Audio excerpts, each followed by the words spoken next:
I reboss. I'm sorry to hear that, actually. Bro, your time will come. Anyway, we can now start.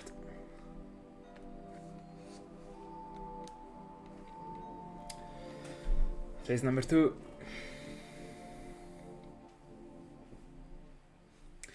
Hi, Asher. Yeah, it was crazy actually. Thank you so much. Thank you so much. Let's see. This might actually end up being a smooth, like a smooth journey actually. Flawless. I just need to win the second coin toss. Nothing too hard.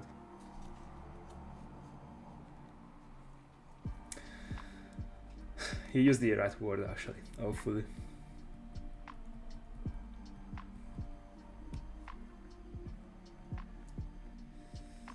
Let's see. I will collect in 2000 tonight.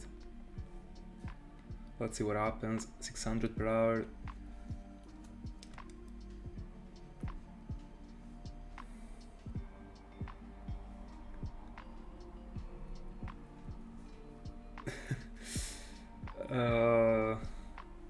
By the way, how many encounters into it?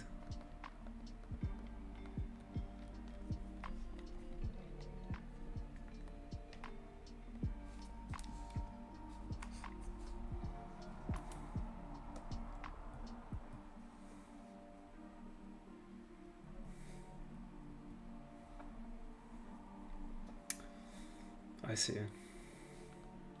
Be confident. He will strike sooner or later.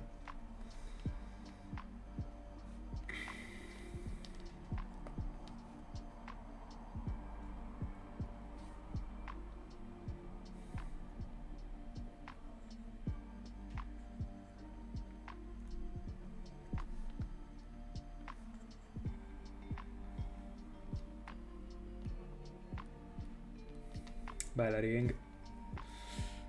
Good evening.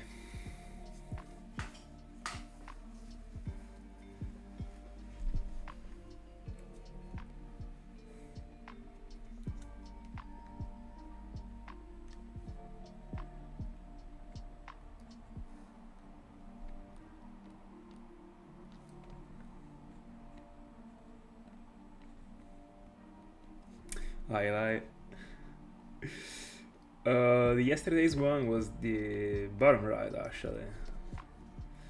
And I mean Shamin, Arceus and also Yamask, all of them were in the bottom right by the way.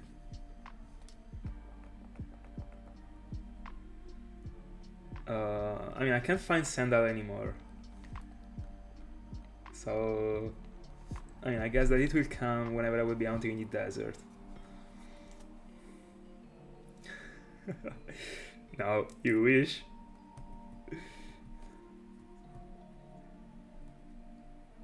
I will keep it all for me.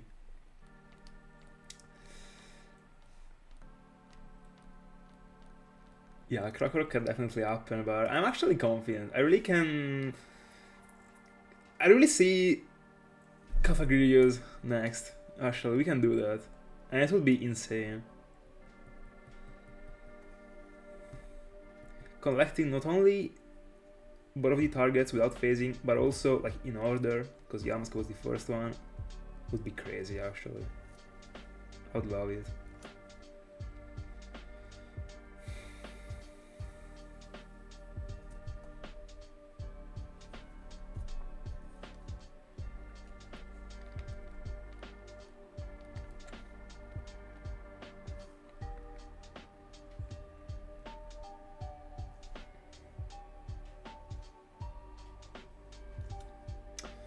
I see. How did it go?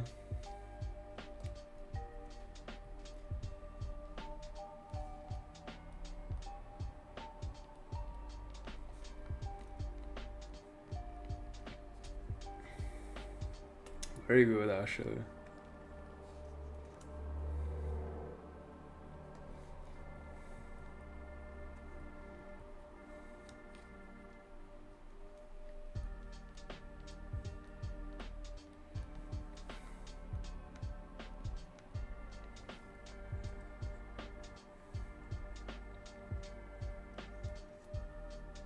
our favorite one.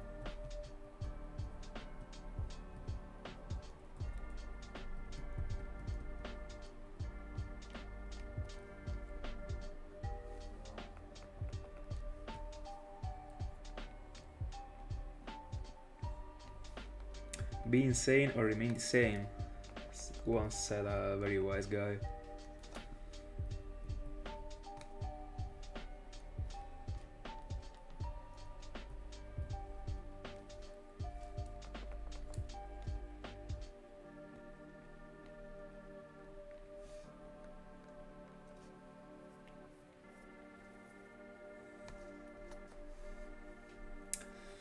Bro, I might actually get used to see like 4 Cofagrigus. They look so good, also because they are so big actually.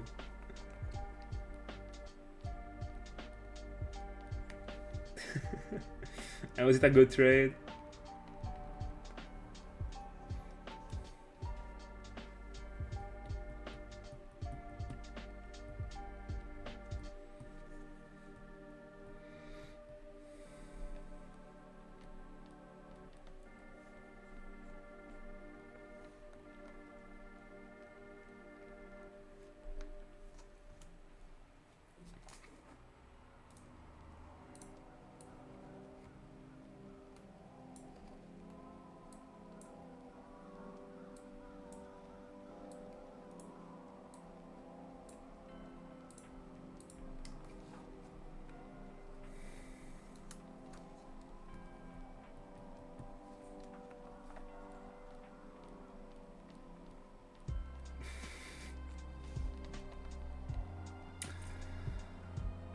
Very cool feature actually.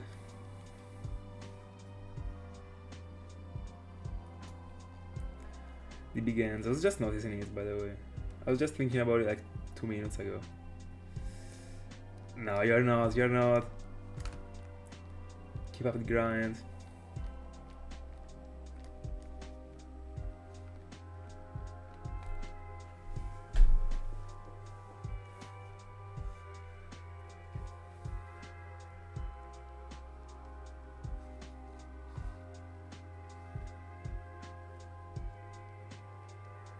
Let's go.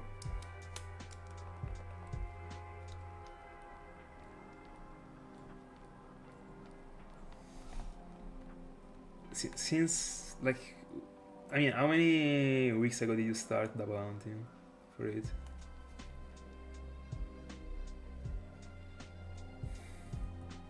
By the way, what are you hunting for, Ring?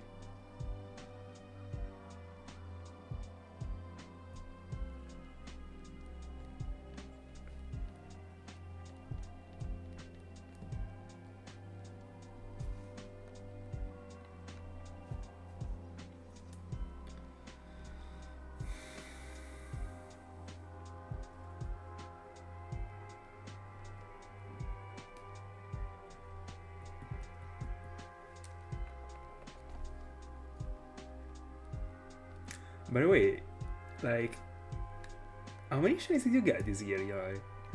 I'm actually curious.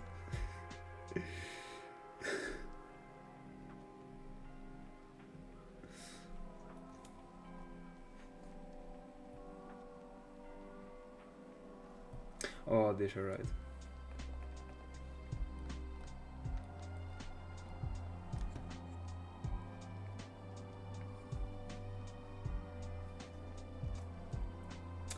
Ah, 100 into it. Let me shift the counter.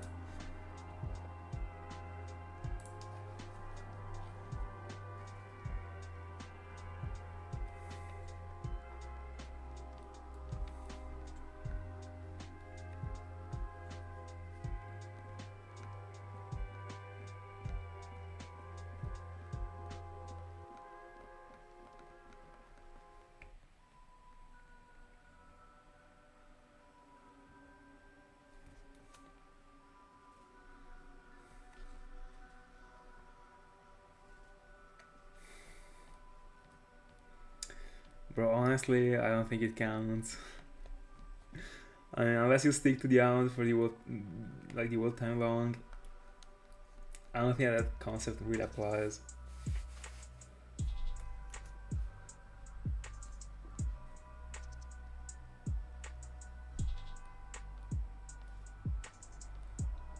many encounters did you do so far?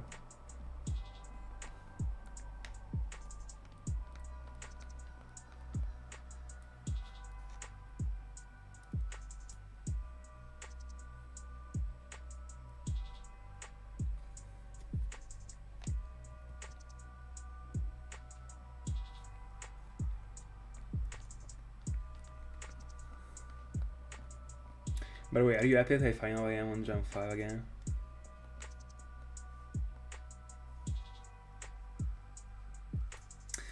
No, I mean, I can actually apply in the exact moment you actually also count the hours. Because that is what actually matters. Not really the days in the end.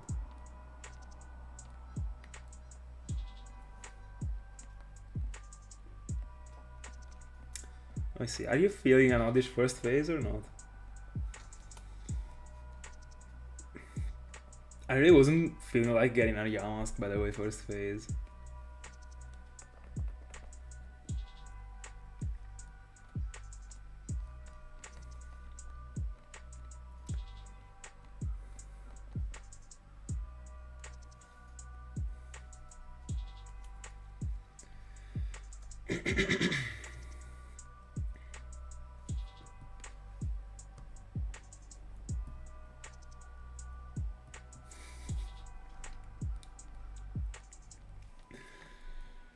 I mean, after having been shifting this world journey for like all these months, I'm pretty happy that I was finally able to actually get to it. And I mean, like half of the journey is already done, actually. Then you will see. I mean, we will see.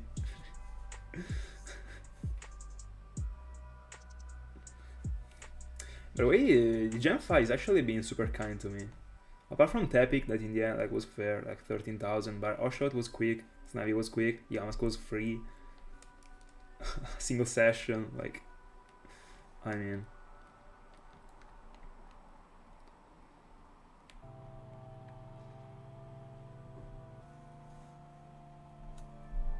Not bad at all, but I will not complain about my find, that's for sure.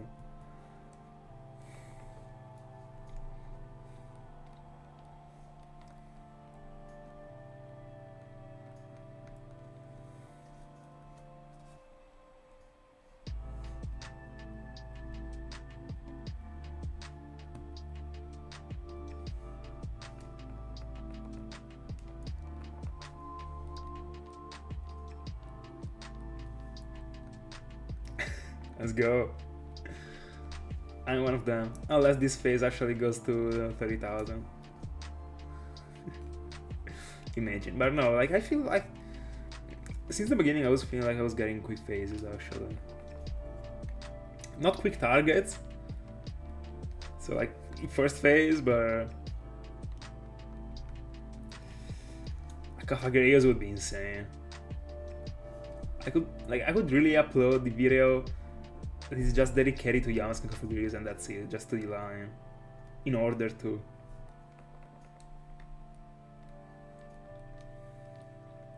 That would be super cool.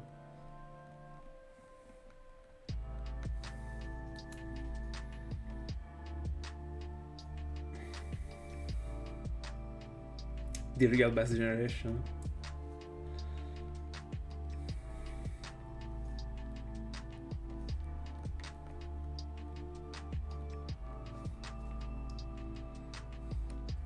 By the way, something that I wanted to tell you, Ring, is that right now, like, as you can hear, I am still on the Dark Race playlist, but I actually welcomed your feedback, the past, like from the previous streams.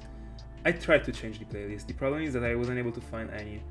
At the beginning of the previous one, of the previous session, there was another playlist actually in the background, but it was just not working.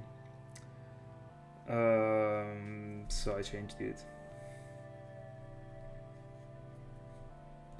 I think this one is too solid actually.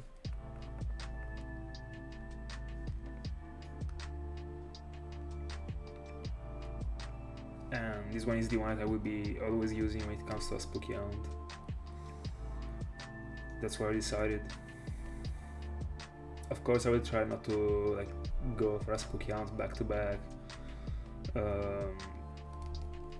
Not to be repetitive, but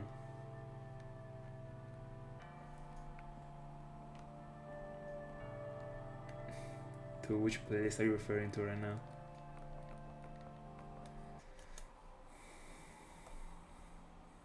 The one that I like, I couldn't catch anything related to the one elevator, but I'm referring to the one that I was using yesterday.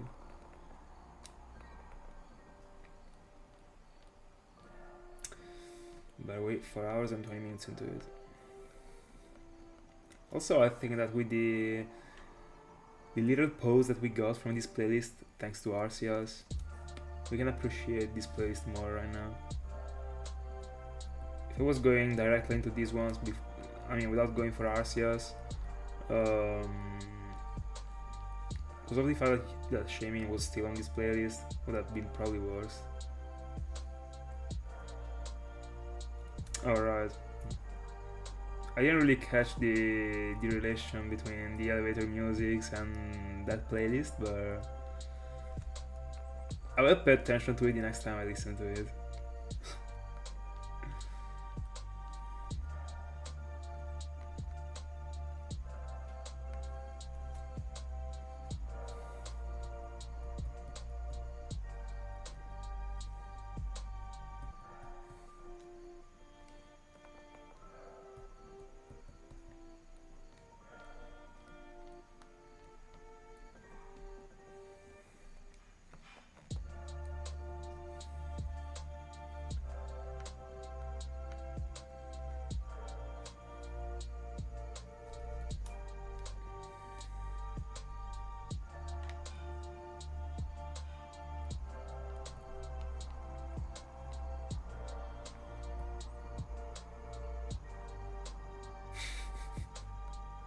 That's super unfortunate, by the way. That's super unfortunate. I mean, you will catch the Cofagrigus that will shine this phase, don't worry.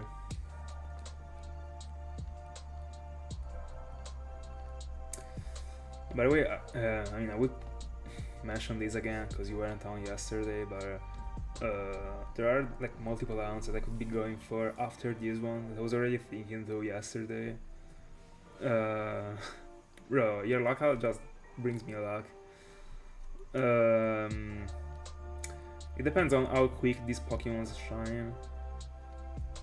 Because what I was thinking too is that like if this journey ends up being smooth, so with both of the targets, I can actually go into double Baltoy and double Clydol, and then once I find the first one, I go quad into the other one. Or potentially I can start like with quad Baltoy and then quad Clydol, but I don't really know because like I would like to do that, but at the same time,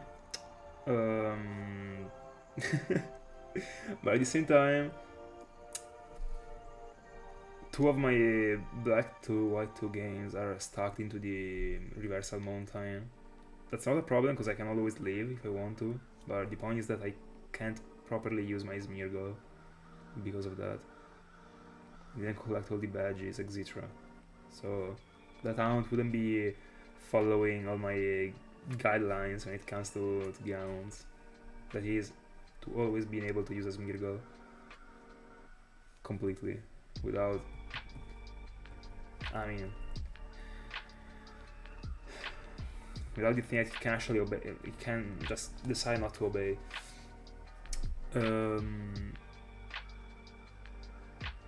Hold on, give me a second. There is a problem right now. Yeah, there is a problem. Hold on. The total counter. I saw like there was a 9 at the end of the number that can't work because I'm going on with 4.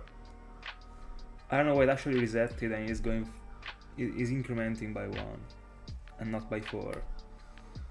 So give me a second.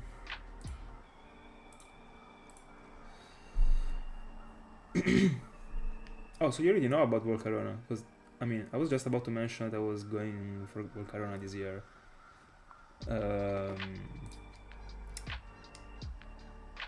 But yeah, you probably listened to the part in which I was mentioning it in the previous stream. Anyway, hi Maraj. Anyway, give me a second. I gotta check when did the Yamask shine. It was, no, 2348. 2348. I'm gonna have to check. So yeah, 2348 incrementing by 4, and I gotta add to it 28.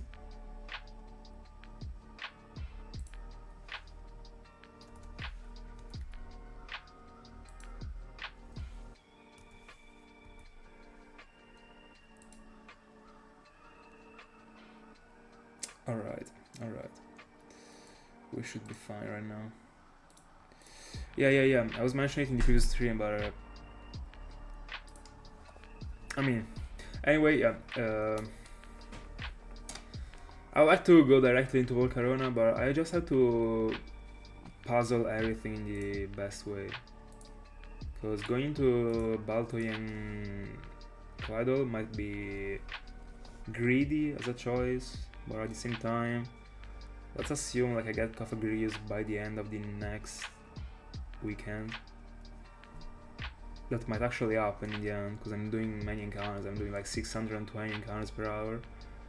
At that point, I would have like a whole month to only get Volcarona, and also because like the point is that I'd like to go for Volcarona as the last one for the year.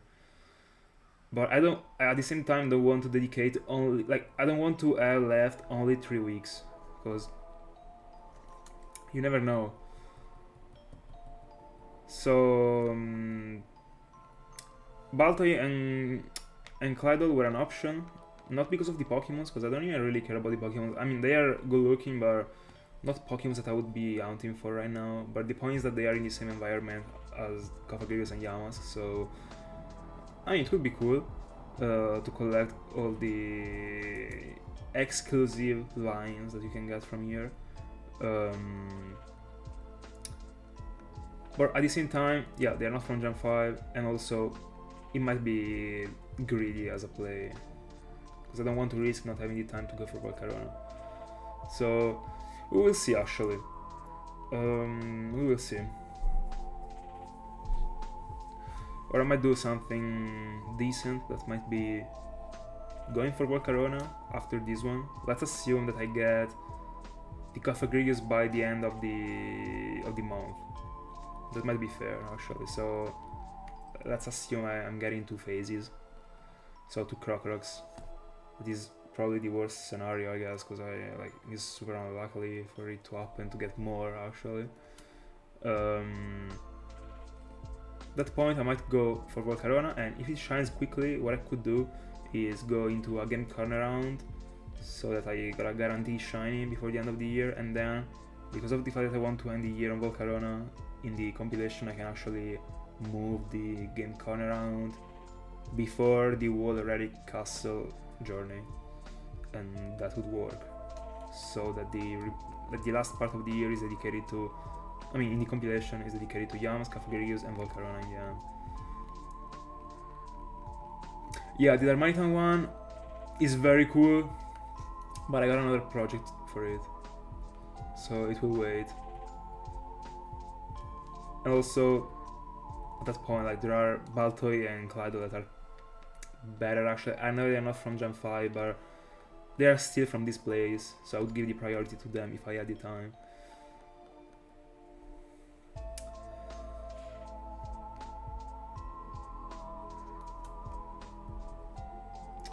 Why wouldn't you evolve your Yamask? The point is not that I don't want to evolve it, because I don't really care, but the point is that I want to have a living line when it comes to this line. Because both of these 2 Pokemons are in my top 5 favorite Pokemons from Gen 5, both shiny and non-shiny. So I want to have both. And I want to see like both of them appearing on my screen.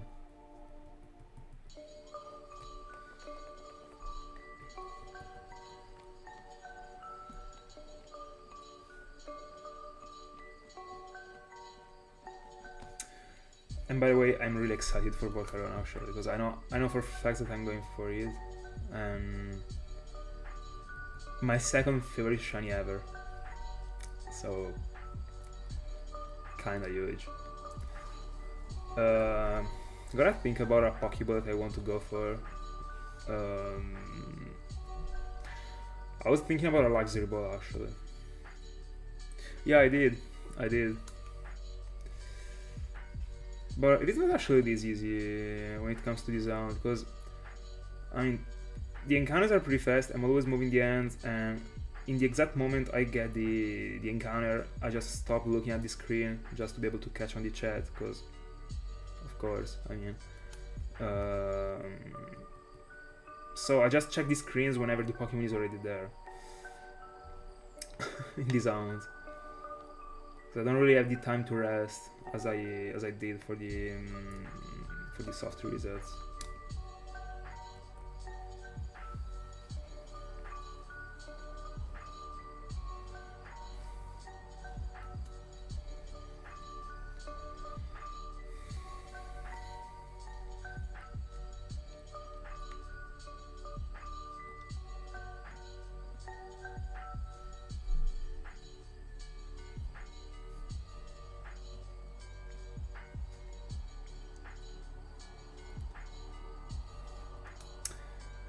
By the way, which Pokeball do I use for Volcarona? To me, a Luxury Ball would be very clean actually, but at the same time also the Ultra works a lot. I really don't know. I really don't.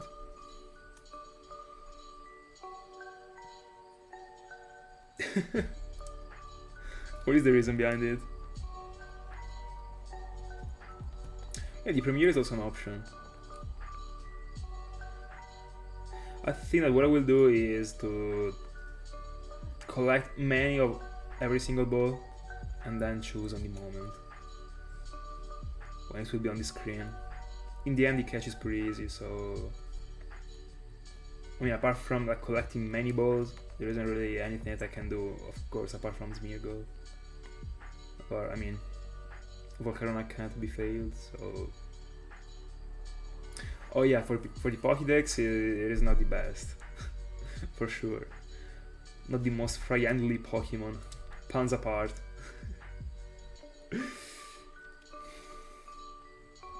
By the way, I mean... oh no, like in Gen 5, I don't even know if there are the Puffins. I don't think that there are. I guess. It's unfortunate.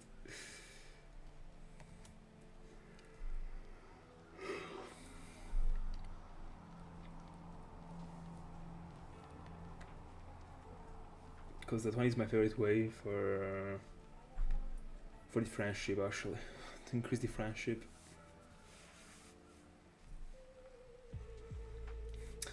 It does.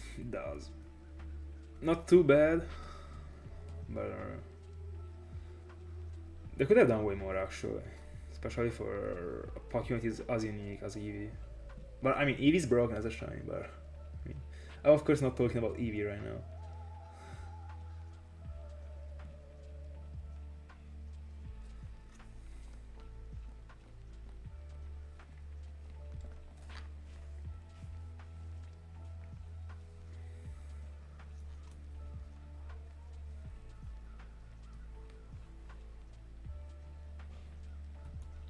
What is your favorite one from the line?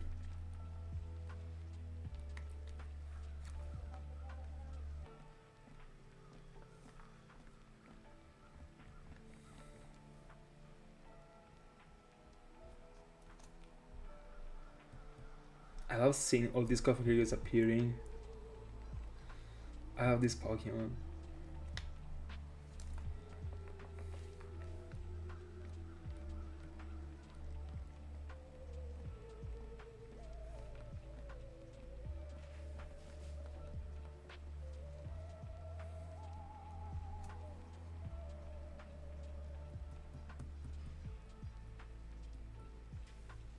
See, Leon, I see.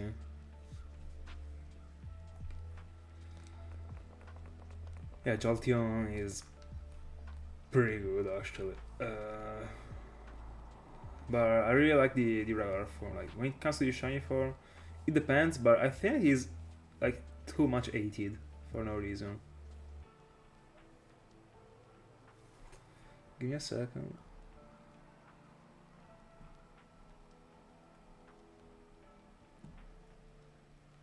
All right.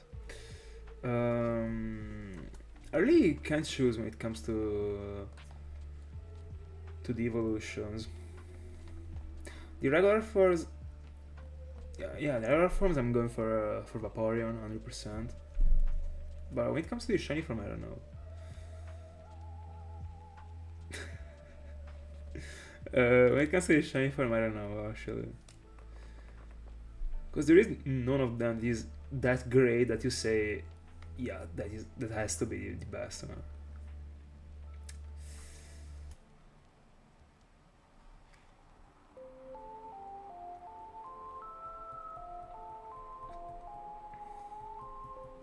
Might still stick to Vaporeon, I don't know.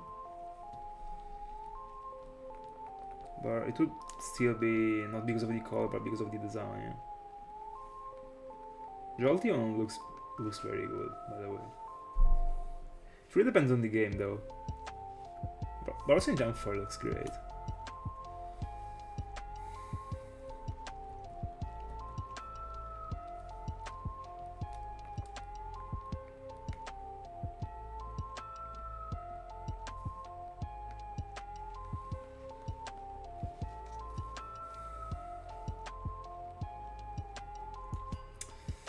I can imagine. Just keep going, bro. You can still collect many encounters before the end of the year. And I guess that you'd be very happy if it shines before the end of the year. Not only because the drought would be over, but also because of the fact that you could start the next year with fresh air.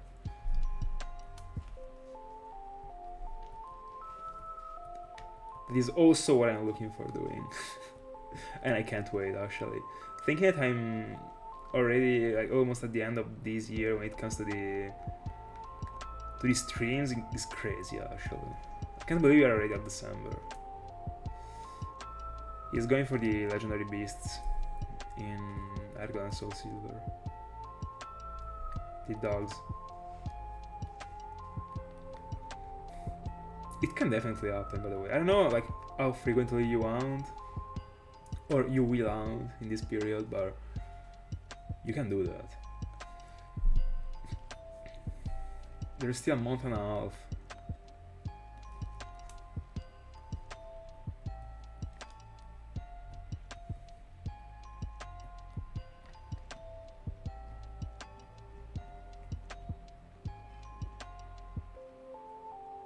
Every day, alright. To me, you're doing it.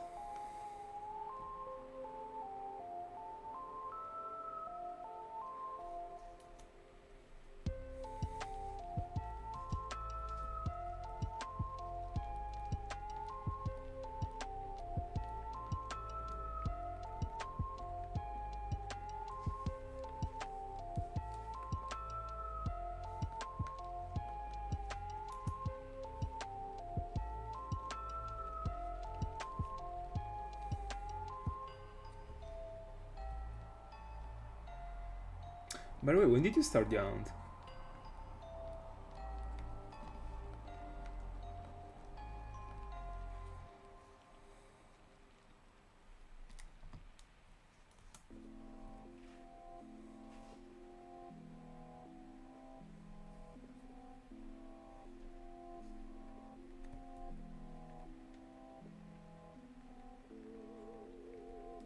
Let's go. Come on. Come on, that you can actually hunt for the audition tonight already.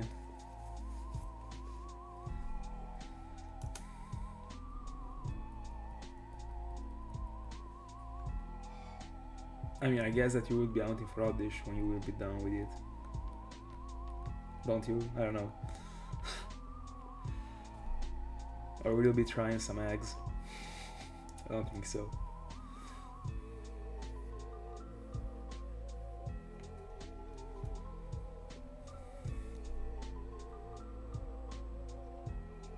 I see.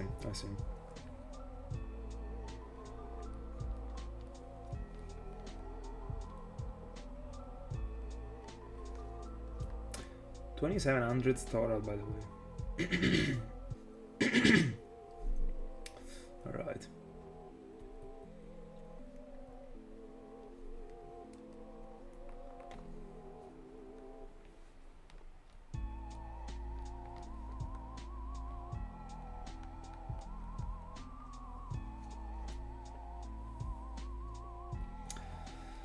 Many Crocorox.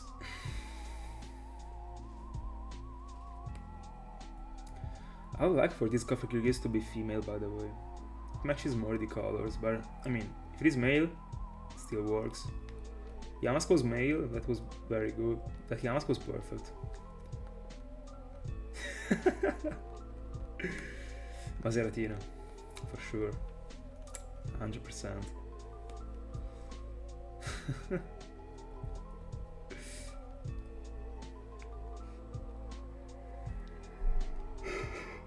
How can you come up with these things, by the way?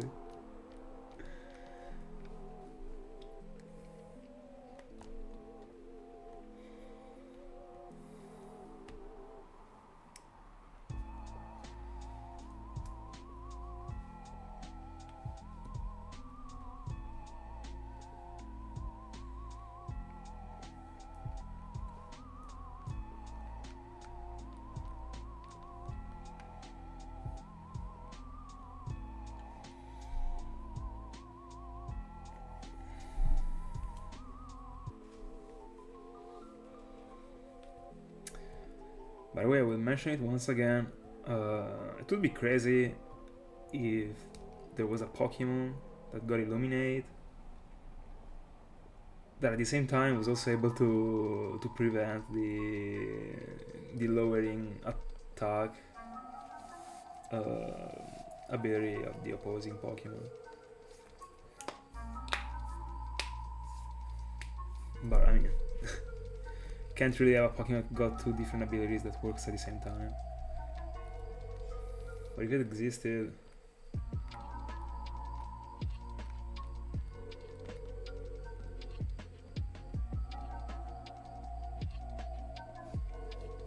Very good, very good.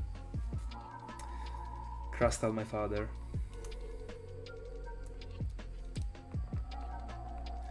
Crustal Palace.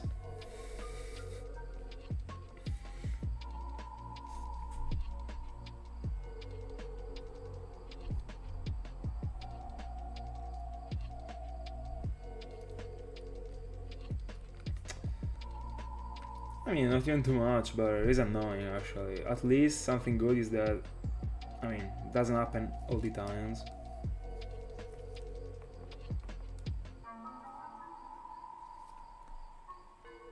First of all, because the Pokemon can actually, like, just not have Intimidate, but also because it already is a 50% encounter rate, so like you gotta combine 50% to 50%, so it is not even bad. When it comes to the Victory Road double encounters, that is bad actually, because the Ally, the Arcanine, actually got the Intimidate ability, and it is going to lower 2 Pokemons, not 1. Every single encounter, so that's annoying. But at least you can actually cut down the animation. But I mean, there still are the texts.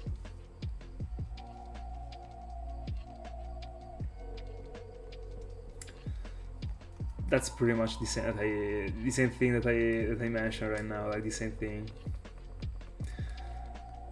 That's pretty frustrating. I understand.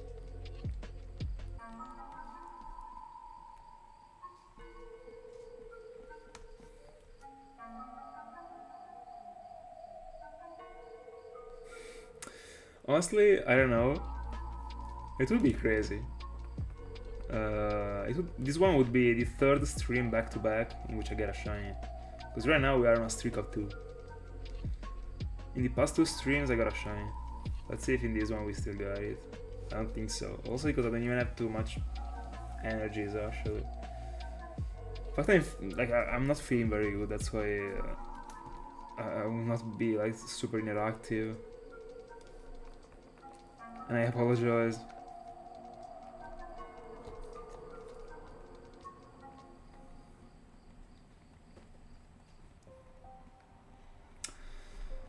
By the way, this Cofagrigus is actually free to, like, you can't even fail it. Or you can, but I just discovered while I was testing the catch that a Pokemon can't actually curse another Pokemon twice. That's the point. So like if I send Smeargle and it is already cursed, Cofagrigus can't curse again, so it can actually be like auto-destroying itself.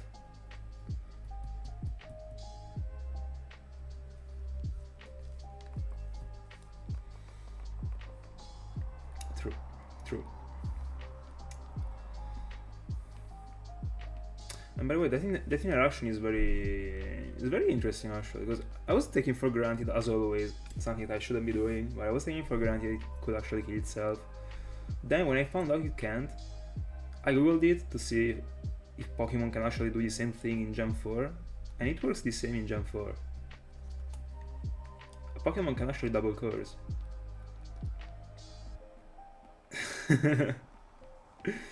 But you're still risking it in the scenario in which Smeargle gets defeated, because at that point, if Cofagrigus is already at half of the HPs and Smeargle gets defeated, you have to send another Pokemon and you are open to get cursed and lose the Cofagrigus, unless the other Pokemon got Spore. I cannot spray the Cofagrigus. Interesting question. I had a couple ideas in mind, but in the end, I think that the Eel Ball is the best one to go for. I don't know if you agree, but it actually looks very good. And I mean, if you want to check, right now I will throw it to one of the Cofagrigus so that you can actually see how it looks close to the shiny Cofagrigus that is on the stream. Take a look. To me, it is mandatory.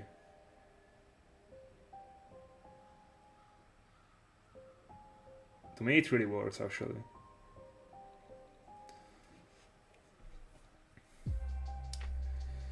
Yeah, the Premiere also works pretty good.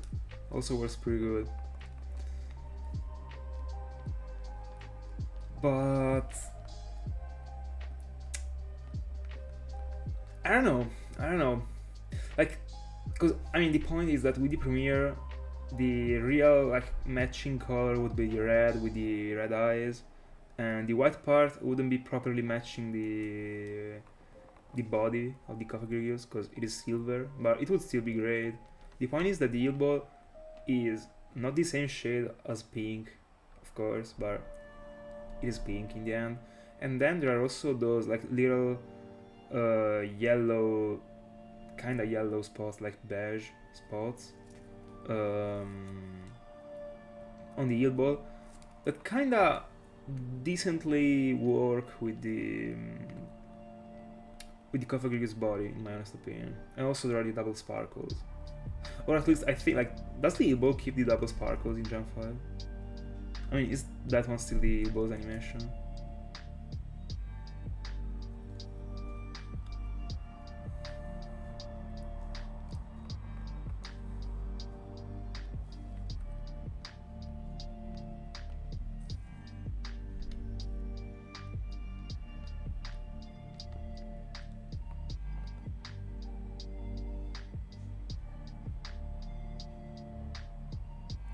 By the way, I didn't get the name of your Cofagrigus actually. Do you mean it depends on the game? Is it different in Black 2 and White 2 from Black and White?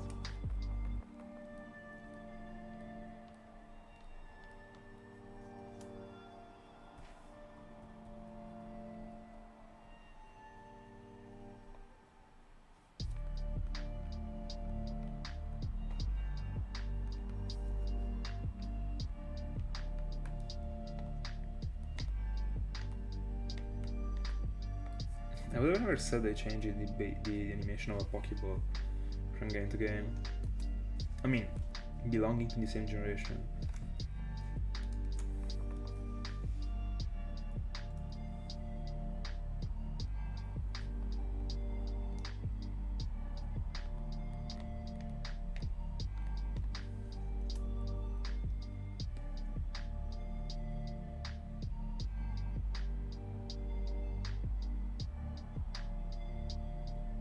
What?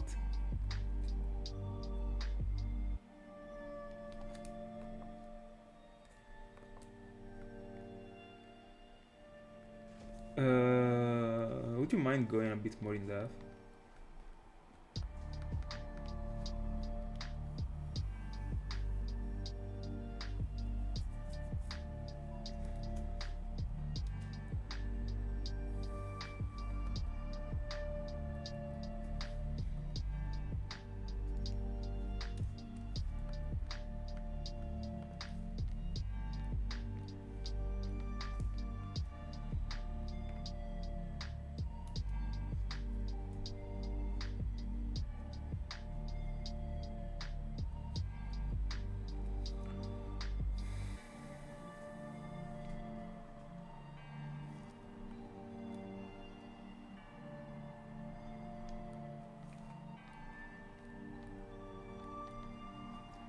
But is that thing going to be that way for forever? Once you do that, like in the file, like the sparkles are going to be cut off. By the way, 2800 total into it.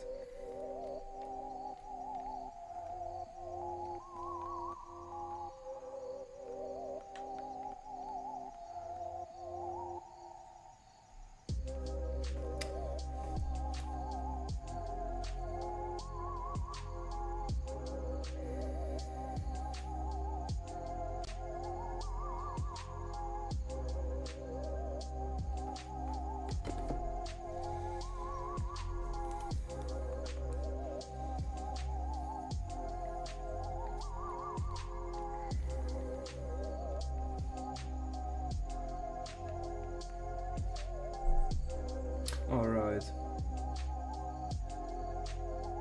Very interesting, by the way. I really should be researching about these very in-depth things when it comes to Gen 5, because I'm really behind. Not only did I know the way to remove the sandstorm in the desert, but also like this thing. I mean, fair enough, like I wasn't a Gen 5 player back then, but very interesting actually. And I still have to find out, I mean, I still have to study how does the wall past powers work. And I better do that, not in the near future, but before the next year, I mean.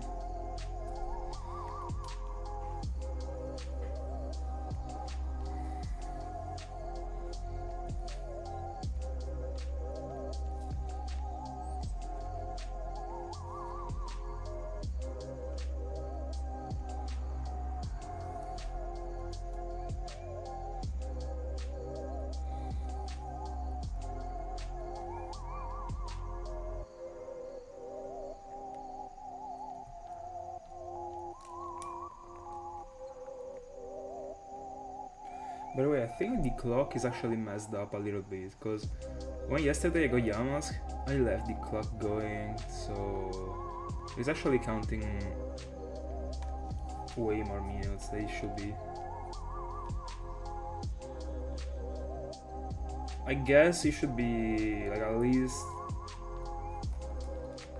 70 minutes behind.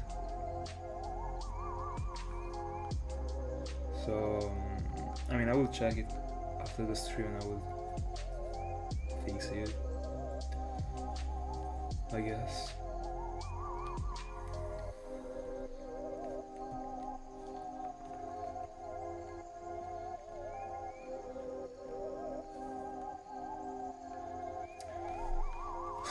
Reason why.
Thank God. I mean, I'm joking, of course. Like, a shine is a shine. Especially if you're not hunting for it. Like, it would be like a plus 500 into it, a quarter of today's session. Getting to 2000s. And I guess that I will stick to 2000 for the next streams. And I should be on tomorrow and the day after too. So by Wednesday we will be at 6000.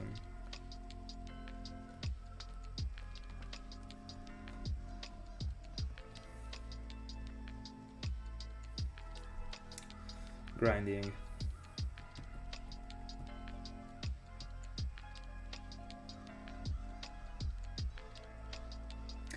By the way, the yesterday's one was the very first random encounter round that I was doing in a while.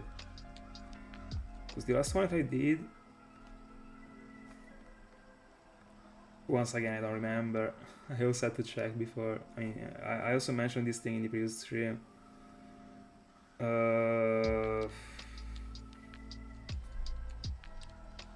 Was the Safari Zone? Oh, Marip, and before Marip, the Safari Zone. These are the only ones that I went for with the random encounters this year. No, also the Eterna Forest. But then that's it, actually. So few.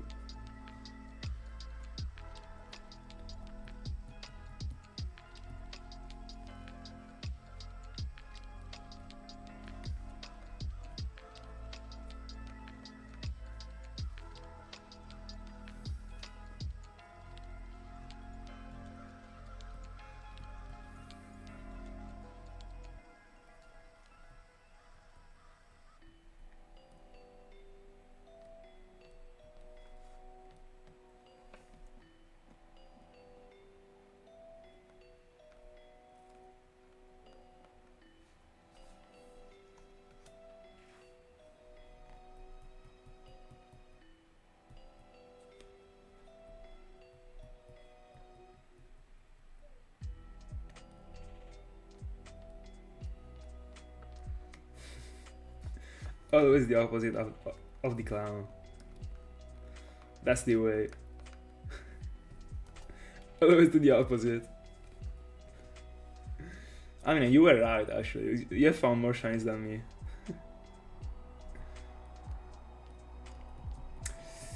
The yesterday's Yamask was the 27th shiny of the year for me. I'm slowly catching up on the numbers. If the year is actually done already. But not yet. We can still get shinies.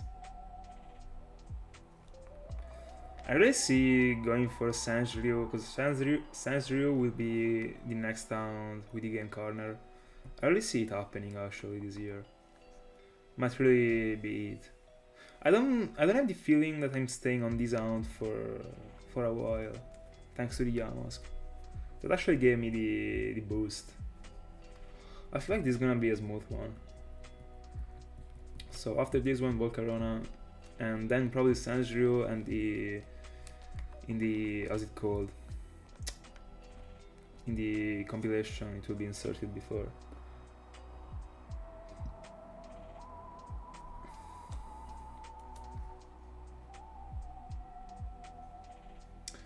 Four is a lot, but I mean, yeah, like all you need to get to that number is get like a couple stroke of luck, and that's it. So a couple, not even quick, but like a couple 2000 shinies, and you can do that.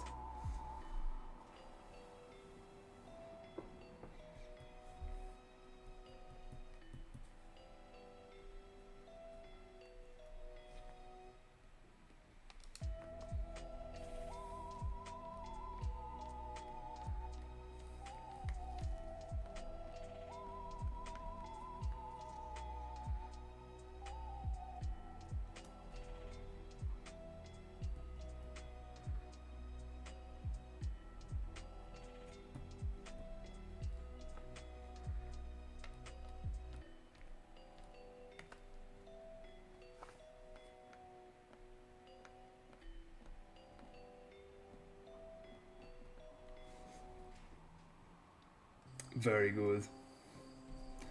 Many, by the way, like you're single hunting for it, aren't you? Or double hunting?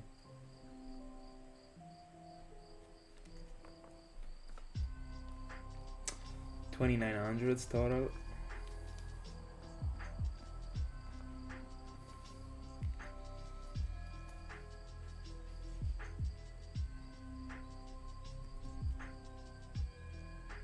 Single hunting, alright.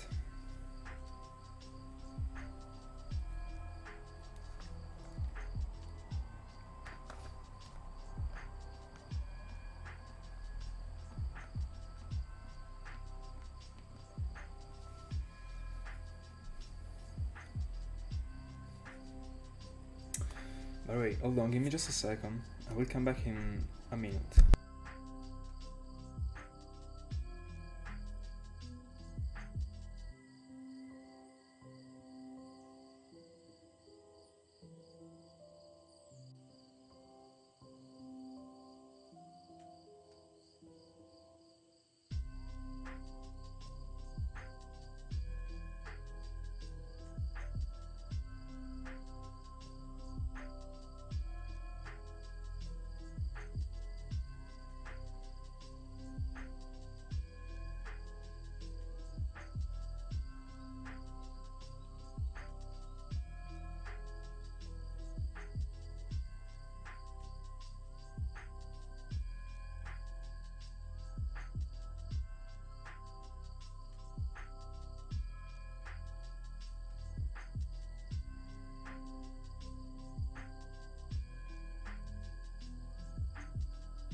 Thank you.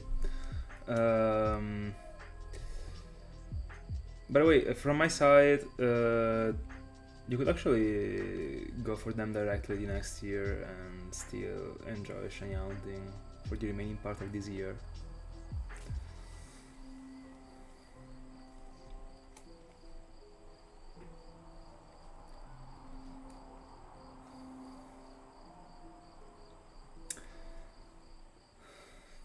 Oddish is actually shining in 2 weeks, in my honest opinion. On Monday, not of this week, but of the next one. So, in actually 1 week, in 8 days.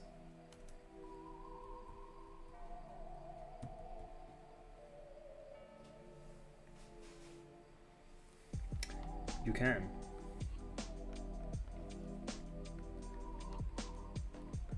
Just the ending grind.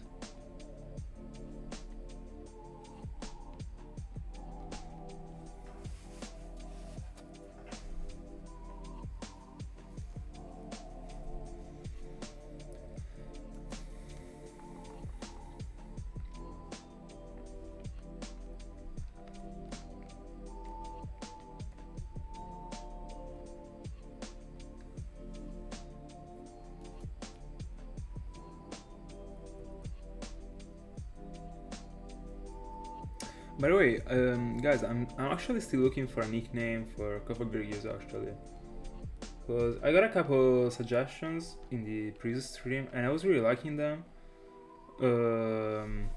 Thank God that the one that shined was the one that I already got a nickname prepared from years actually. I mean, not years, but months. That is Yamask, but Cofagrigus, I'm still looking for it actually. So far we collected this nickname that was suggested from Thiago, This is one of the like Egypt's gods. That I don't remember what had to do with Cofagrigus, but it was actually related to it, and I really like it. The only problem that makes it be weak to me is that for me, like a big Pokemon should have a long name.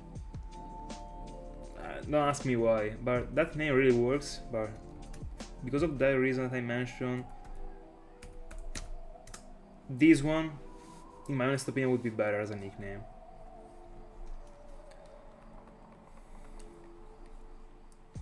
Also because I think that the Tiago's nickname really works, and because of that, also the one that I would give it really works, so Sarah, because of how it sounds actually.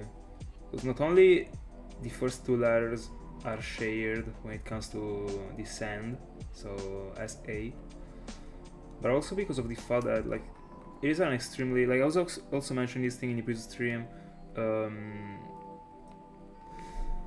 those three letters put together really seem like a sort of like very spooky whisper, like something that you really can listen to in every single horror movie ever. So like imagine you are like Lara Croft, Tomb Raider, ironically like discovering the tombs, and imagine like that name being like, I don't know, said like out loud as a sort of whisper.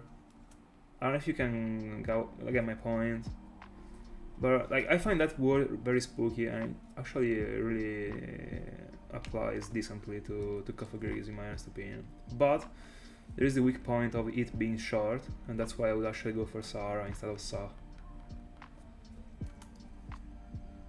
And to me it works, but it should actually be female for it to be working even better. No bro, I don't smoke.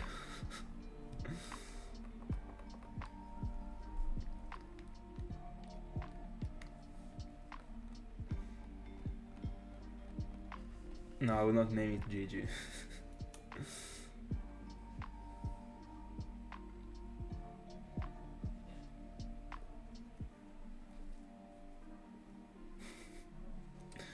I mean, I guess also because like I'm not an expert when it comes to that topic, but I don't think that if you don't feel good, the one that you mentioned might be a good solution, actually.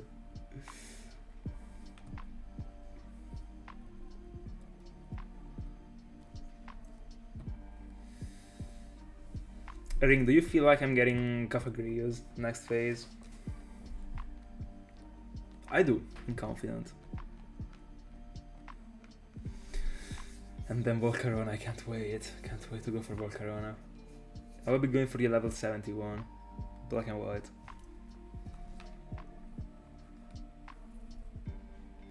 Also, another cool reason why I would prefer not to go for Baltoy and Clydol is that Baltoy is mandatory in Black 2 and White 2. And I would like to stick to Black and White for now. Bad looks.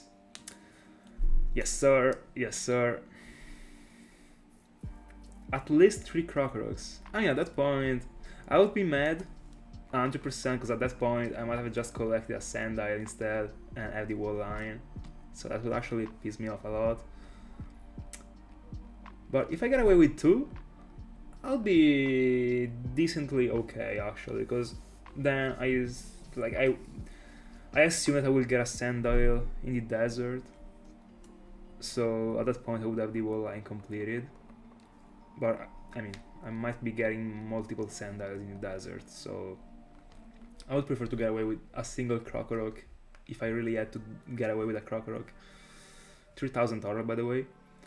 But when it comes to these journeys in which, I mean, the phase is like a coin toss, if I wouldn't like to phase on the same thing like back to back every time, I think it would really be funny actually to be phasing over and over on Krokorok. So like, I wouldn't be disliking it too much actually, but if the phases take long, then I wouldn't be able to go into Volcarona. So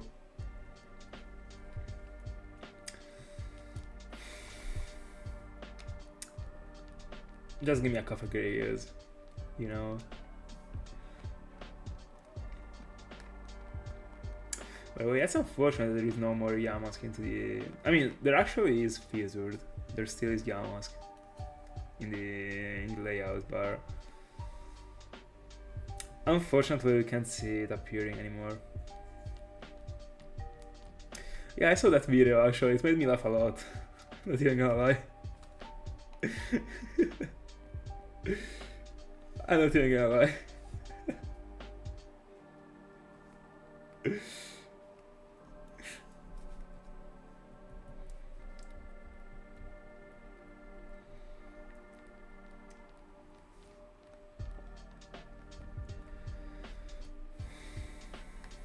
I would really like to be going for 3000, not only 2 tonight, just to do an all-in and see if I was able to get a back-to-back shiny. But today, like, it's already enough if I'm getting to 2000 actually. Does he? Like, did he try also the outside desert? Because I don't know actually. What was the target if he did? By the way, my freaking illuminate Pokemon are just not illuminating right now.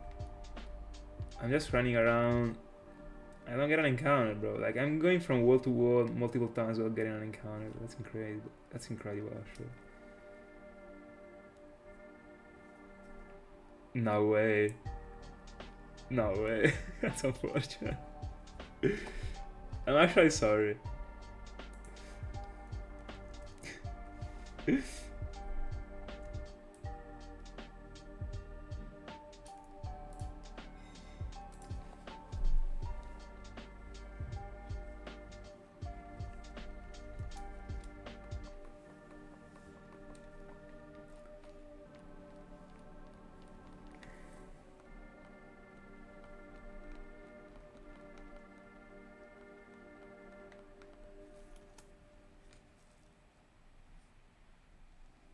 What do you mean?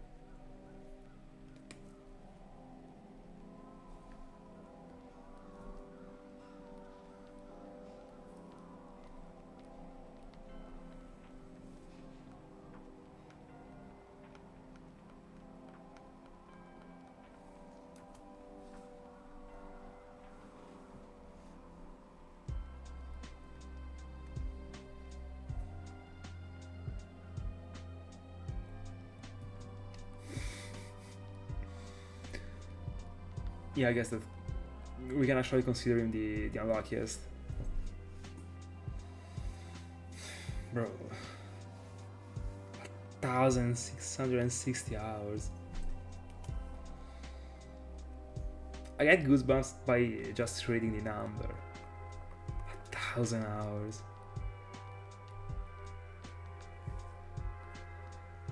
That's insane. But like, I mean, did he go for it like straight, or he went for something in the meanwhile? I mean, did he channel die for 2 years until he got Manaphy?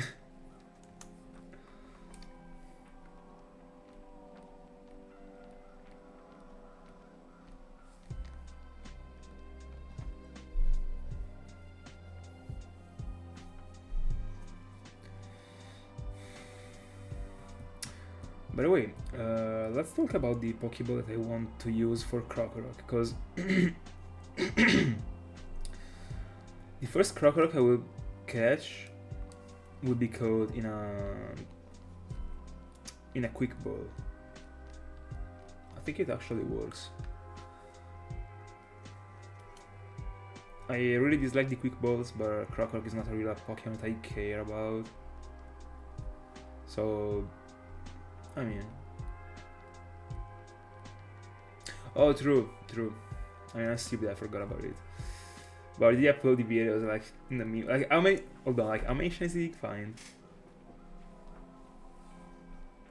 700 into it, by the way.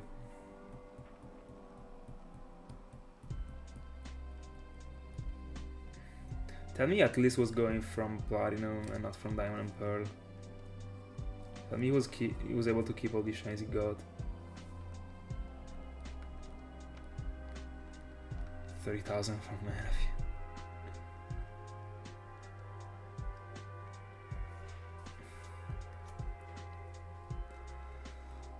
Tough.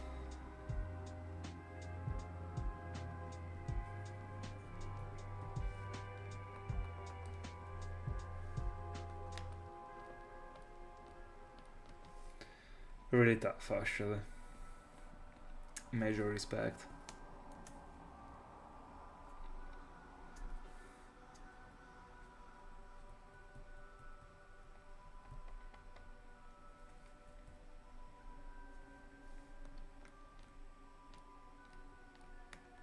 Is it me or I'm like not encountering Crocorox that actually got intimidated?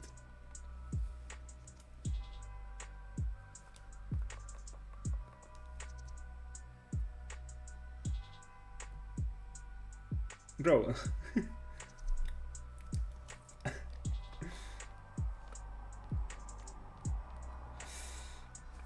I mean, bro, you're like a case apart, I guess.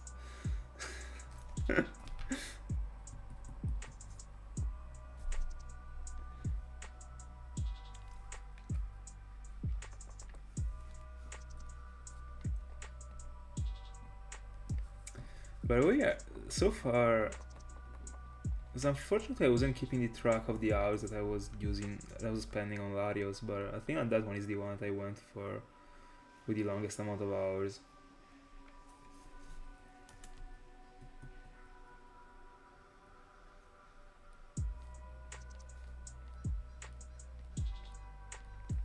What does it mean?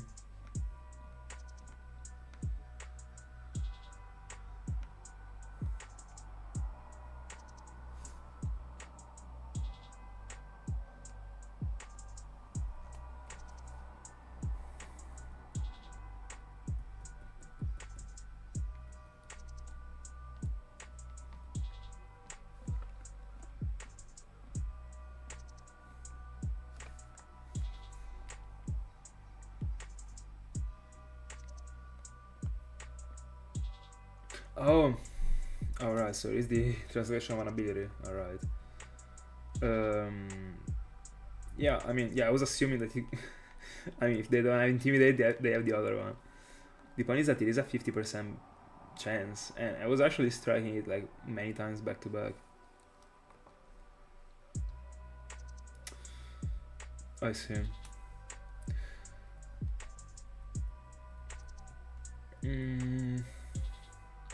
Because like I'm 100% sure about the hours that I spent on Wismur, Toral, but I don't know if it counts, because I mean I spent those hours Toral. No, but yeah, like right now we're actually comparing it to Manaphy, in which he actually got many hours, many other shinies. So yeah, Wismur took me 230 hours total, but I think Larios took me more hours actually, but I'm not sure. Like I'm pretty sure it took me from like a bit more, if not around 250, so more than Wismur actually.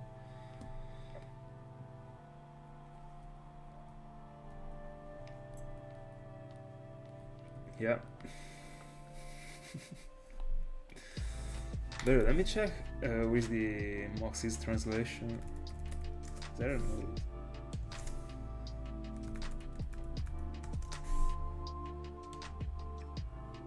Alright. Alright. True, if you kill, you actually increase the attack.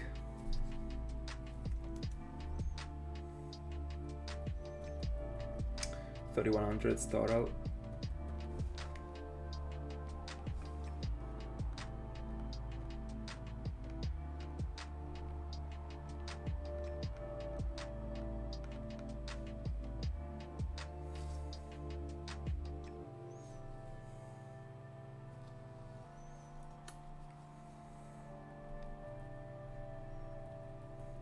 By the way, I still wanted to talk about the Pokeballs for Crocorock. Because there are multiples that work. Also, dive ball works, in my honest opinion. The problem is that I wish I was able to know the nature before using the Pokeball. Because, I mean, if one of the Crocorox / Sandals that I will get in the future are going to become like a crocodile, I would like for that crocodile to have the correct Pokeball, but I don't know. So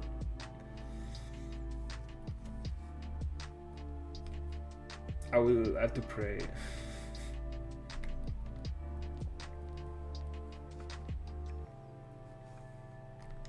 So because like you could be saying right now, just go for a Pokeball that works for both Crocorock and Crocodile. The problem is that, for example, the Ultra would actually work for both. Hi Moara, how's it going? The Ultra would actually work for both, but I like to catch the Pokemons from the same line with different balls every time. So if I waste the Ultra on a Crocorock that doesn't have a good nature, it means that it will not be evolved. So then I would actually have to waste another ball that works decent on both. That I don't even know which one would actually, because I don't know, like, what is the best Pokeball for Crocodile? The luxury ball is black, like, it doesn't really... Let me double check.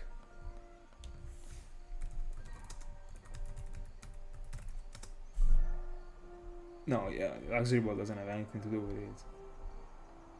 Yeah, but, I mean, that's the point. I need to find other Pokeballs that will actually work on both Crocorock and Crocodile. That's the point. Because the Ultra, like, let's assume that the Ultra is the one that I go for, and then when I catch the Crocorock, I see that it actually got a very bad nature, so it means that I will not evolve it. At that point, I would have wasted the Ultra, and I would have to go for another Pokeball that still matches both, and I don't know which one.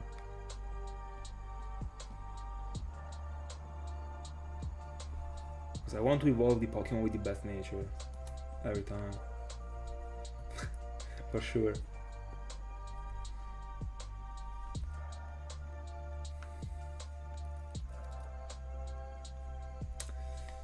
By the way, how's it going, Mar? How's it going with the Hounds? Mines are surprisingly going pretty good. Arceus in a week, before the odds, Yamask first phase, Mail, first session, pretty good. Not complaining about this November, so far.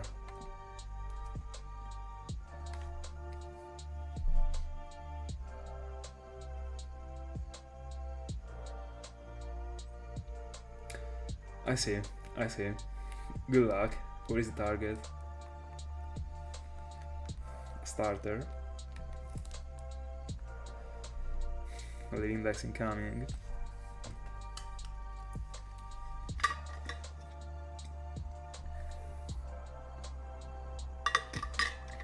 I see.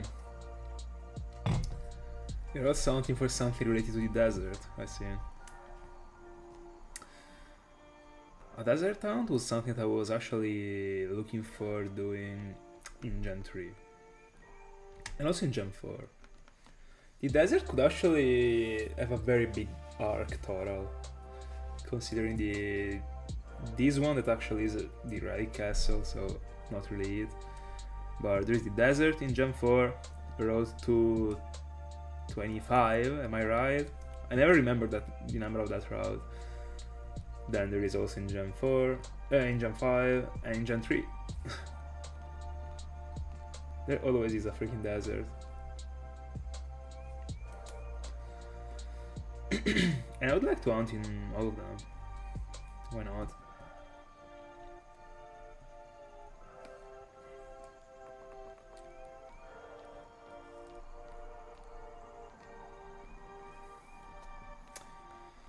By the way, 800 into it.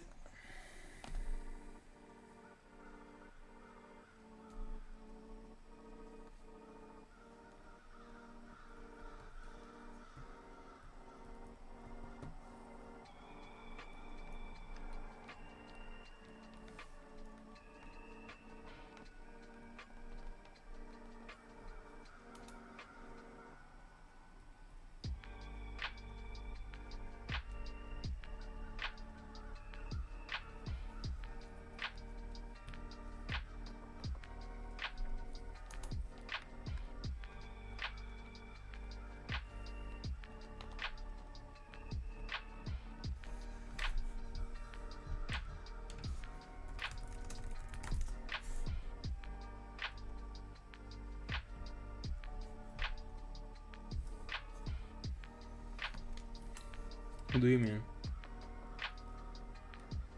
Oh, alright, I got it.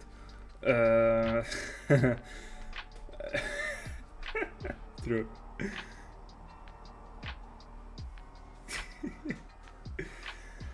Doesn't really make this much sense, but I mean, in the end,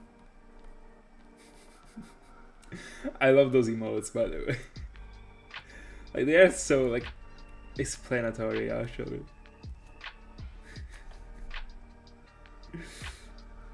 Even if they seem like so childish as emotes, like they seem emotes that are made for children, unironically, but I don't know, they're so bizarre. Oh, I see. You're actually vibing the eggs, I see.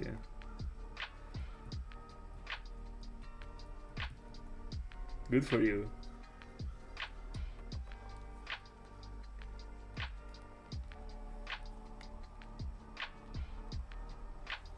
By the way, why not in Gen 3? They rock.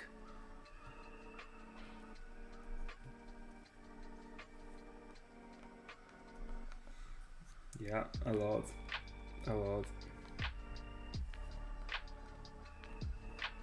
I shouldn't be eating the eggs so much, actually, because they've always been... I mean, they've always been kind to me when it comes to the encounters. Because, I mean, Togepi, full odds, 96 eggs. My current shortest ever round. Riolu after, I mean, below alpha odds. Still broken. But I would prefer to hunt for a roamer like back to back to back rather than going for a single egg. No, I didn't. But I will be in 2026. That's not true.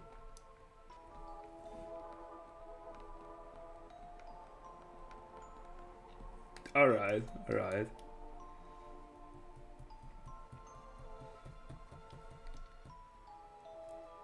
By the way, which generation are you etching?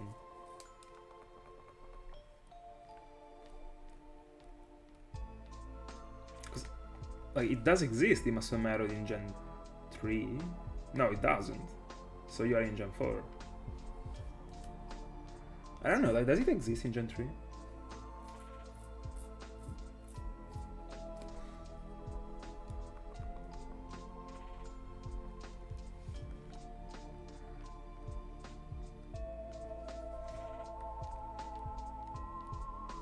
Alright.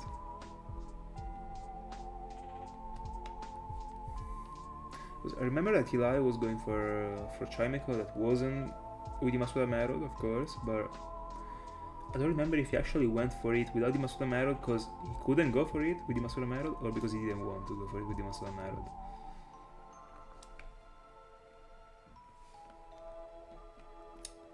By the way, this castle right here, the Relic Castle, I don't, like, do not ask me why, but it reminds me of the temple in which you can get Regigigas in Sinnoh.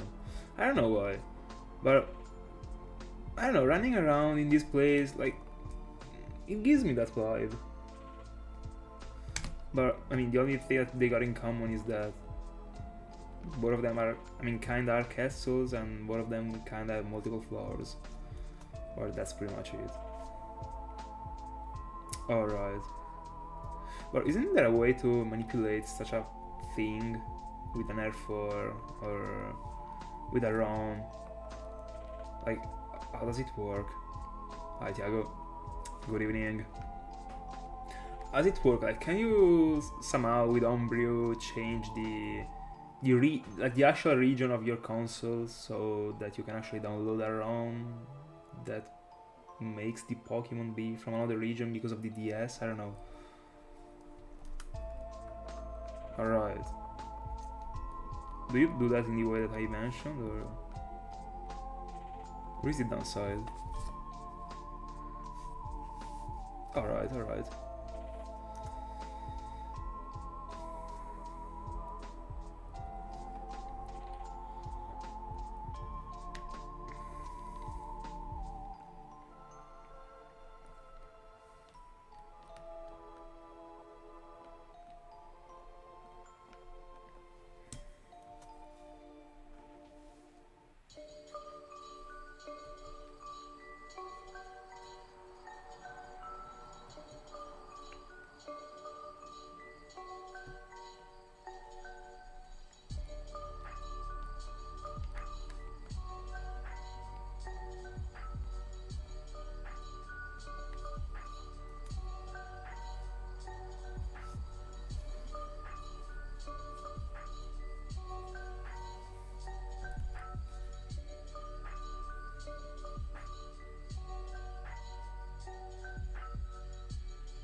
I was just wondering if you were able to get a Pokemon.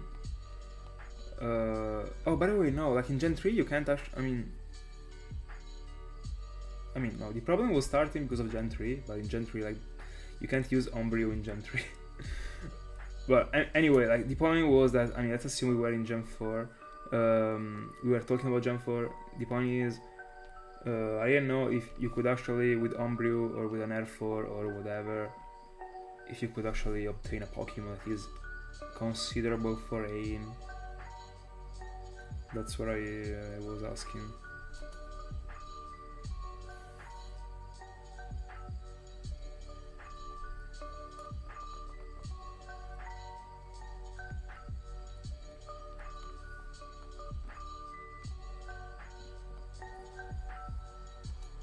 For rain, so for the Masuda method.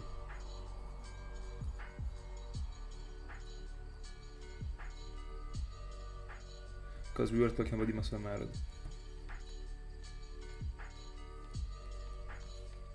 By the way, 32 total, that is 52 minus 20, shiny right now.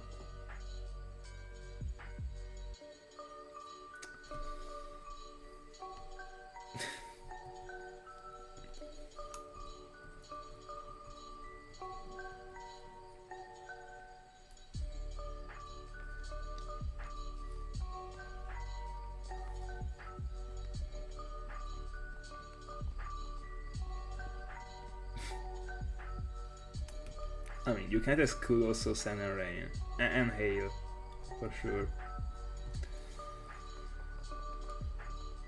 At this point, also the Sunlight, just to consider all of them for. Alright, so you can do that just with the R4. Alright. Then you can actually also do that in Gen 3. So good. Even if, I mean, there is not the Master Method, but anyway. You can obtain, if you wanted, like a Pokemon for Rain in Gen 3. That's the result. Even if you don't need it. Good. 900 into it, almost to half of this session.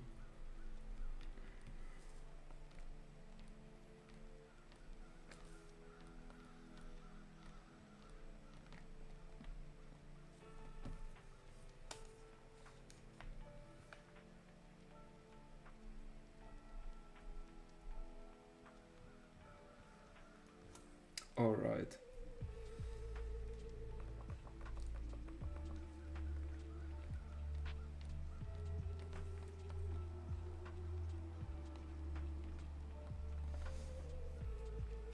By the way, guys, in the end, I was unironically like deeply thinking about it, about the ID in Platinum, and I think I will restore the 0020, and that's it actually, because like my grading was being too strict over it. It was extremely insane. Also because I was about to keep an ID that was even worse than that. It was actually 5 and other numbers, I don't know. But like another of the same number. I don't remember. But yeah, in the end I think I will keep it, and the next ID I will be hunting for will be the fire red one, the main file one. And that's it, so that I can actually start playing through Platinum, because there are many things I gotta do on it actually. It will be the main file, so there are many things, and I would like to do that. I mean, to do all of them before the next year, and I don't really have too much time, so yeah. Yeah. Probably, I mean, we will see for Fire Red, but honestly, like coming to this point, something that really like characterizing the main files are the 4 zeros, because in White, Code 4, in Platinum 0020, in Fire Red there has to be like 4 O's. So will I be hunting for that thing? I don't know, because I would never be like dropping like I don't know, 02020, for example. But I would really love to be able to get 4 O's again, like it would be crazy. Yeah, but this time I will try to enjoy it.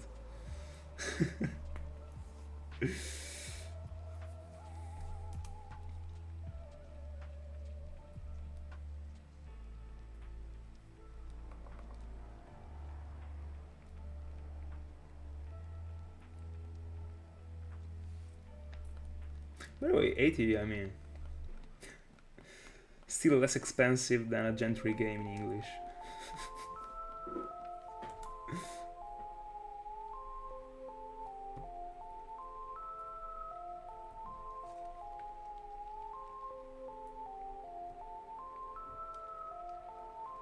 And also, I'm still playing through White, actually. I've only collected the first gym in White, in the main file. Yeah, it is. But, like, everything you can buy and it doesn't get, like... I mean, doesn't go wasted. It's an investment. If you're going to use it multiple times. Especially such a thing. It seems super versatile.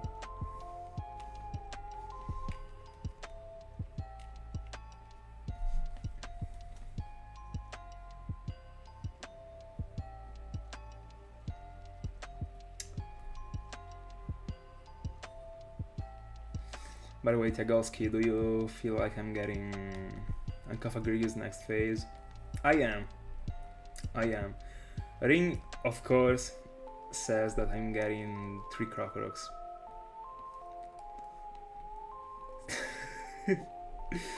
Thank you so much. I will not touch them, but I mean, I will be on a Sinjuru Pokemon, so we can... I mean, no, not even close to be the same, but level 1s, so thanks for the luck. Crocorok next. I see. Kinda getting tough to me. We will see. Just have to win another coin toss.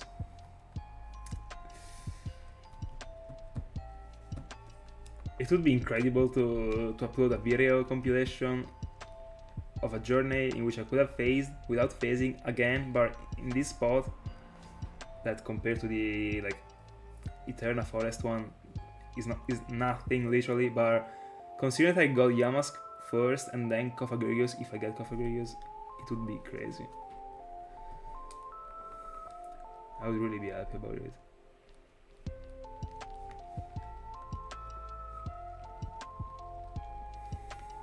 Also because in the end I had to sacrifice like being sure about that find, so like, because I mean the point is that if I really wanted to have Yamask first to upload the wall line in order, I could have just gone into Quad Yamask and that's it. So that even if I was finding Sandile, I could have applied the same concept to Sandile and Krokorok. So I was uploading Sandile, Krokorok, etc. Or like multiple Sandiles and then multiple Krokoroks. The point is that I sacrificed that thing because I preferred having on the layout multiple gifts and like being able to see more variety. But the fact that I still strike the right Pokemon makes me be like extremely happy actually. Oh, by the way, it's actually true. Like the next year, Ring wanted to go for Zorua. Like actually, I wasn't thinking about it. Like Ring, Zorua, Tiago, Riolu. I mean, that already started, but I mean, I guess you will be on Riolu also next year. Right now, also Mar is into the eggs. So you're actually referring to the only person that is not going to touch the eggs. Let's go.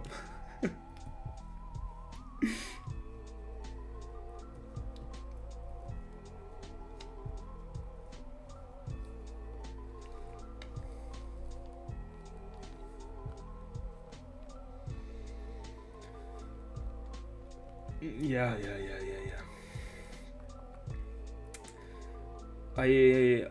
I ironically just ate 2 eggs before coming on stream.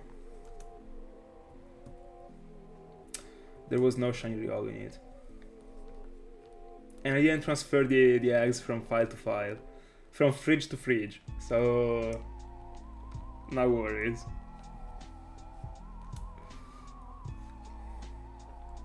It will be a freaking drought for everyone.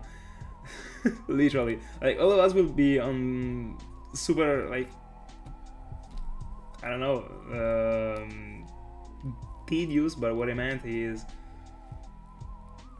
long gowns. So it must be really seen a drought from everyone.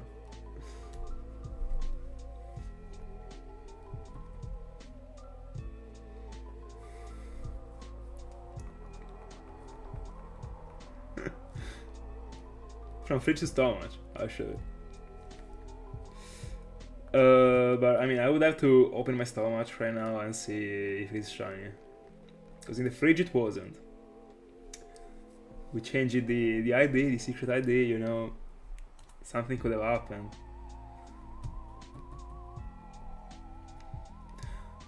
I was about to say something that no. Let's drop this topic. I think all of you actually got what I was about to say.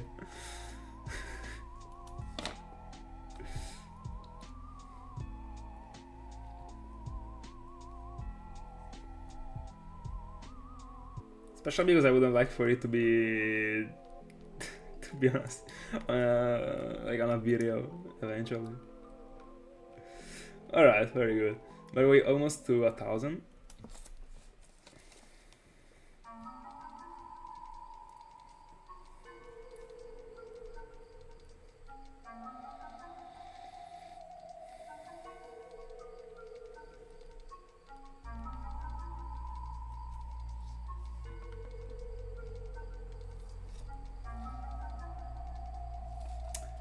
Let me shift the counter.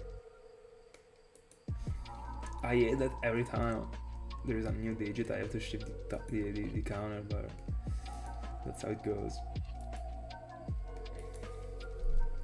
Hi Squida, thank you so much. Thank you so much. Appreciate that.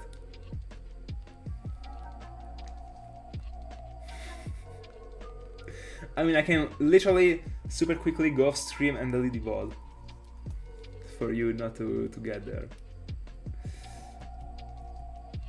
By the way, like in the end it was not that obvious what I wanted to mention, but like thinking a little bit, you could actually get it. After the, I would have to open my stomach, like after that. Anyway. What is the game that floods shiny hunters use more in my opinion?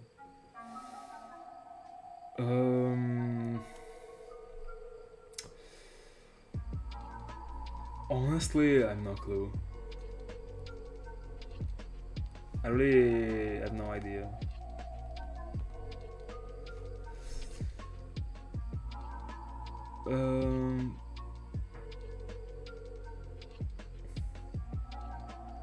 Honestly, I might say Fire Red and Leaf Green, just because of how popular the Safari Zone is. Like, I've seen people doing multiple millions of encounters in that place. So I think I mean, if we can apply to your question, like, what is the games that actually got the most encounters in? If we had to combine all the, yeah, it was fair. If we had to combine all the encounters that every single hunter in the world did, probably Gen 3, I would say. Also, because it actually, like, we should also consider the fact that Gen 3 came out before Gen 5 and 4, and Gen 3, like, I mean, people like really stick to hunting as far as I know, or I've seen, from Gen 3 on. Like in Gen 2, like, you don't see this many people hunting in Gen 2. Like in Gen 1, like, so few hunts, doesn't even count. Gen 2, still so few. From Gen 3, people started to shiny hunt, and I mean, considering it actually came out 3 years before Diamond and Pearl, and what is that, like 6 years before Black and White. it already got an advantage of 6 years compared to Gen 5 and 3 years compared to Gen 4. Then you also have to consider that it still is super popular nowadays. Even if we cut down those years, it would still be like an extremely good contender. Then we also have to add those years, so I would say Gen 3. Not Gen 3, Fire Red and Leaf Green. Especially because of the Safari Zone, like that thing helped for sure. Yeah. I mean, you were actually referring to a specific game, so I said Fire Red and Leaf Green, but in general, Gen 3 I think it is the most haunted in total. Then the second place, I think that goes to Gen 4. I really see it being extremely popular, actually more popular than Gen 5. But that's just like a feeling. I'm not even sure. Like, I don't have a survey or whatever. And also, we still have to apply the fact that Gen 4 came out years before Gen 5, so that's another thing. Yeah, they are. There is a solid third place as the most haunted games in, I would say.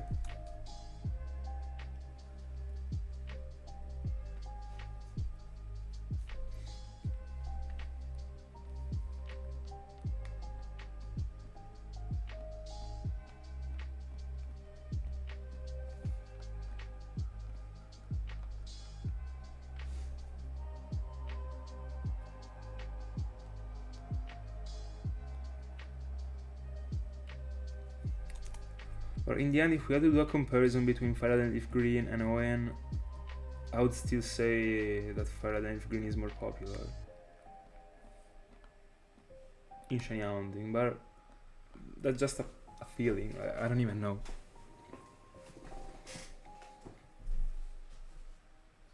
I think that if Fire Red and Leaf Green is not the most haunted in, they are super close. It would be super close to ON. But it might even be that ON is the most haunted in, I have no clue. But I would definitely say Gen 3.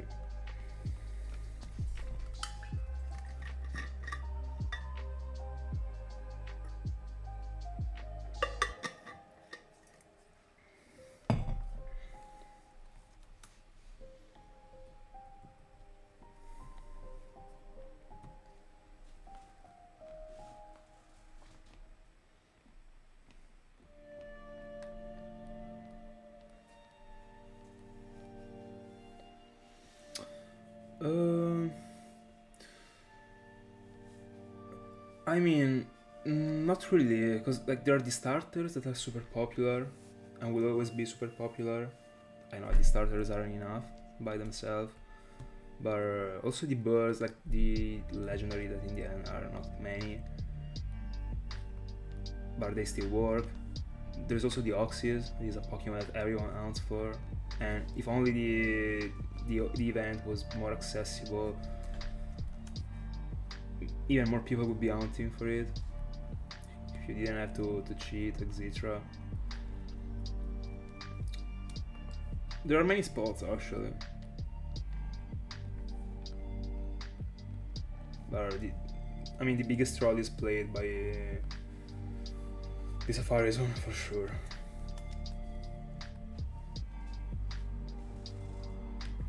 And it is enough actually in terms of encounters. It is absurd the amount of encounters that probably the Professor Rex by himself made Fire Red and Leaf Green be in the most haunted games ever. He actually hunts from 50 devices. If you're talking in terms of encounters. But that's the only parameter we should be considering in my honest opinion. In this spot. By the way, let me fix the timer because it is actually, I'm not liking it. So I would say that I spent around 20 minutes from the Yamask find to the end of the stream.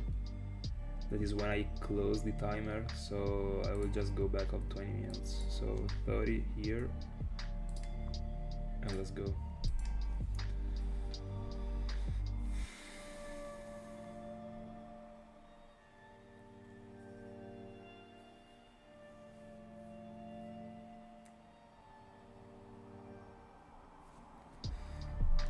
I mean, Ring actually mentioned full odds. To me, like, I know that full odds in other games is 1 in 4,000, but to me, like, full odds is only 1 in 8192. To me, like, 1 in 4,000 is half of the odds, but I don't know, might be like my view. But I thought it actually referred to 1 in 8192.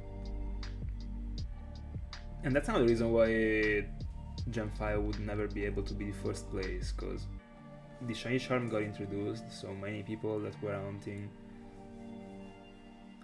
as 1 in 8192 also started hunting 1 in 4,000, so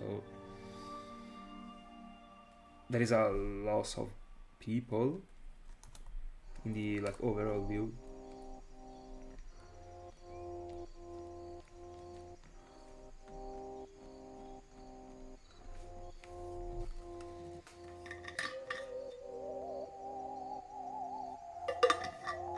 Yeah, technically, yeah. But to me, when someone tells me full odds, the first thing I think to is 1 in 8192. But yeah, technically is what you said. I mean, that's the definition.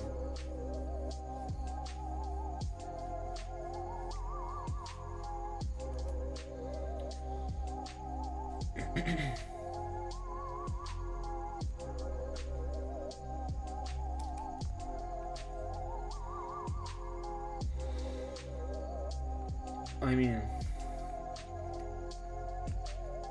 I don't know if I would say insanely hard. Like, it takes long, but if that's your goal, you can do that, actually.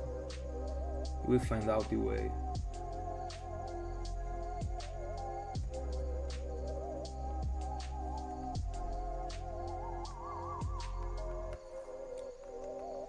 Yeah, but you're right, I mean, it is correct for you to think that way.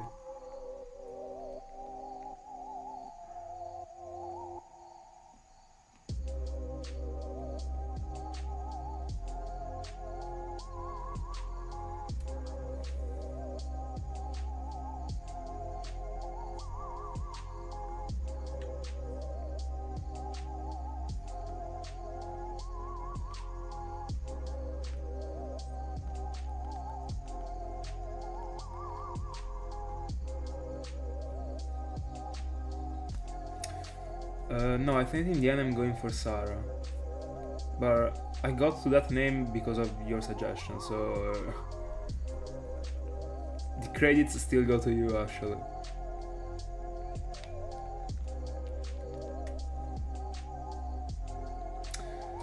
No, hold on, give me a second. The PC just decided to glitch. By the way, I want to show you what do I see every time my PC glitches, because like it is not normal, of course, but I will show you so that you can actually relate to what I say every time when I mention this thing. Let me take a picture.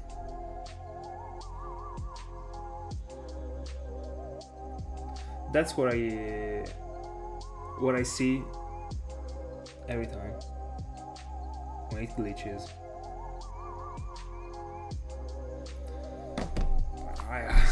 I mean, I'm already not feeling very good tonight. Like, if I also have to read messages in this way.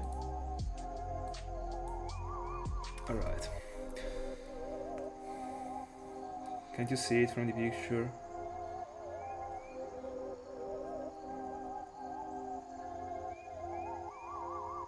This is not the resolution of the camera. It is actually how I see the world.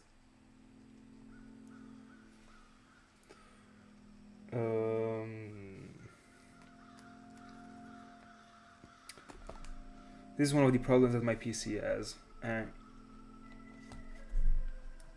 Yeah, but like by changing the dimensions of a couple windows, you can actually unlock the this sort of glitch. I mean, right now I fixed it. Like by changing the dimensions of the windows, I mean, I can now see finally, but it's extremely annoying. That's not the only glitch. Like there are many. This PC is actually giving me hard times sometimes, but I mean, I'm okay overall. I'm still like abusing of it like so much, considering how many things I connected to it, and it actually is a PC, not a, like a computer. Is actually stable on the so it is alright. Even if those glitches started to verify even before me starting to stream.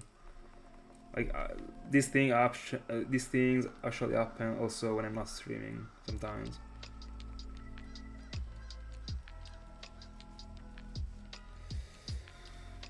Yeah, it is a laptop, like a portable computer actually. By the way, more than 6 actually, because hold on, I will take a picture because it is interesting. Like it take me, you can't even understand how long it took me to be able to build the setup that I'm using right now, and I did that all myself, and I was not a computer expert before, and I'm still not. So apart from having already like 2 USB and the charger and a third USB connected to it, I also got these connected to the PC that are 2 other decks of USBs, and that actually got 4 slots, and all the 4 slots are full.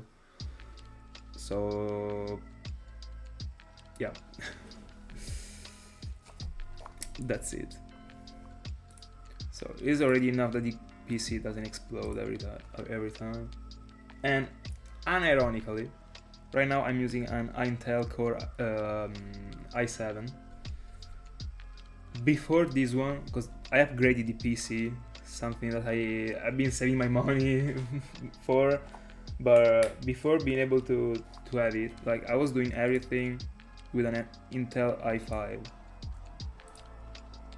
Ironically, while I was editing the videos, the PC was turning off by itself, so like, if I didn't save yet, I had to do the whole video again.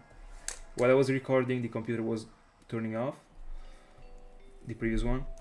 I really don't know how I was able to go on, because I used that PC for, I mean, I changed the PC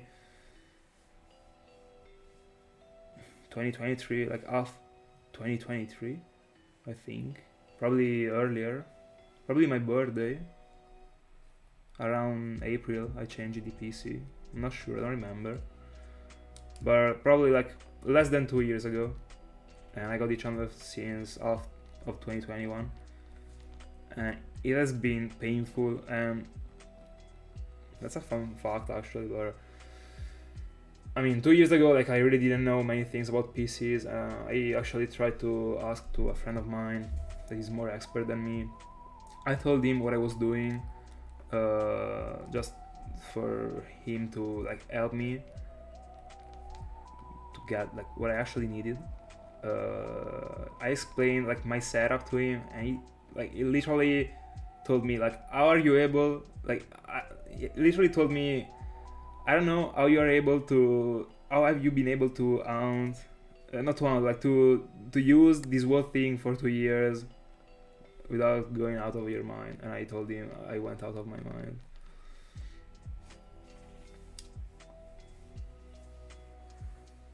And in fact, like, cause thank God, no, hold on, I don't remember if when I collected the 4th capture card I was still on that PC or no.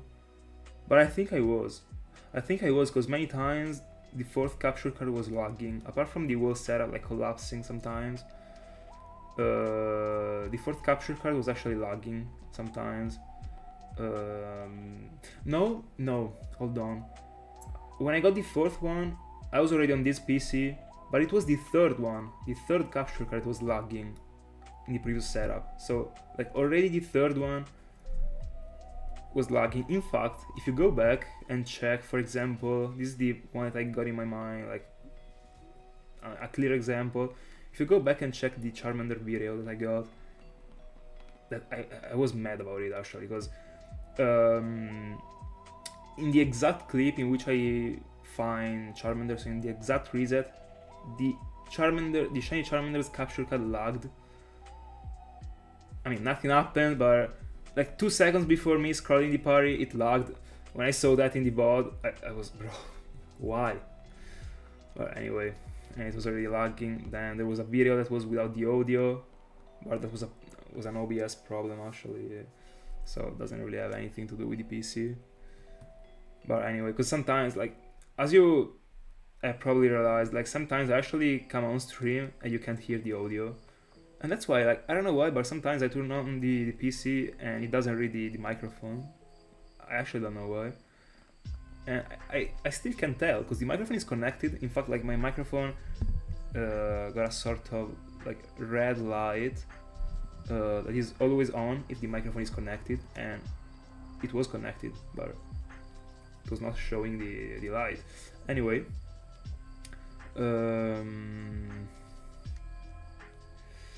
By the way, yeah, I mean, I'm answering to this right now. The decks are the only way for my setup to be alive right now.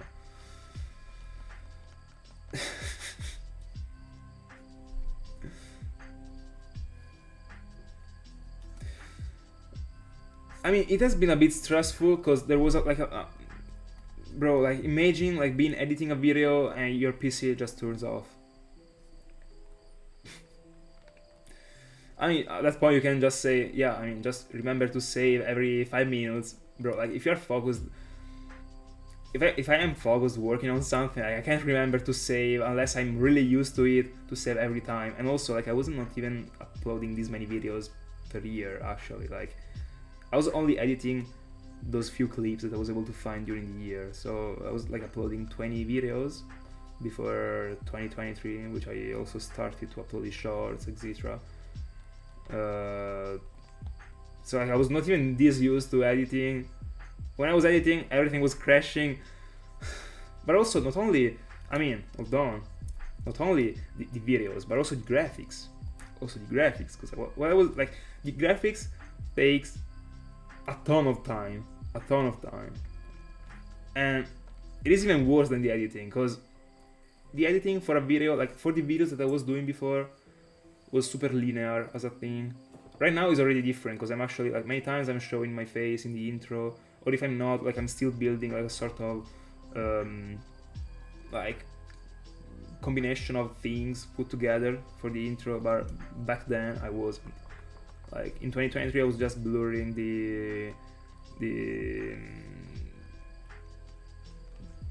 like what you can actually see streamed right now, and I was talking over it. Before 2023 I was like spending 2 words and then jumping directly into the hound. So like, I wasn't editing a lot, apart from, I mean, I will cover it later. So I wasn't editing this much since I got the capture cards, because in the end everything was done from OBS back then, because of the reasons I mentioned. So I was just like placing the capture cards on OBS. The graphic was already done because I did it earlier, so I didn't have to change these many things in the actual clip, apart from like some cuts, etc. But something that was even worse is that before getting the capture cards, like at first, like I really didn't know how were people able to place a GIF in like, I was struggling a lot when I was not expert at all in editing the videos. I was struggling a lot with the GIFs actually, because I was seeing people, because I was seeing many videos to be able to, like, I don't know, try to build like my view of how to do my videos. So trying to see what all the other people were doing, and I was loving all the GIFs that people were using. Like, it's something that I wasn't using, for example, in the Raikou video. It was my first ever one. I was in love with those GIFs, but I didn't know like where they were finding them. I really didn't know what to do about it. I tried to like upload a clip of a Pokemon moving, of a GIF to DaVinci Resolve. That is the software that I used to edit, but it wasn't working, because the GIF is a format that those softwares can't read actually. Like, you just have to upload a video or something, like a picture or whatever, but not a GIF. You have to to upload a GIF, you literally have to like decompose the whole GIF in frames and upload all the frames. It is super like stupid and complicated as a thing.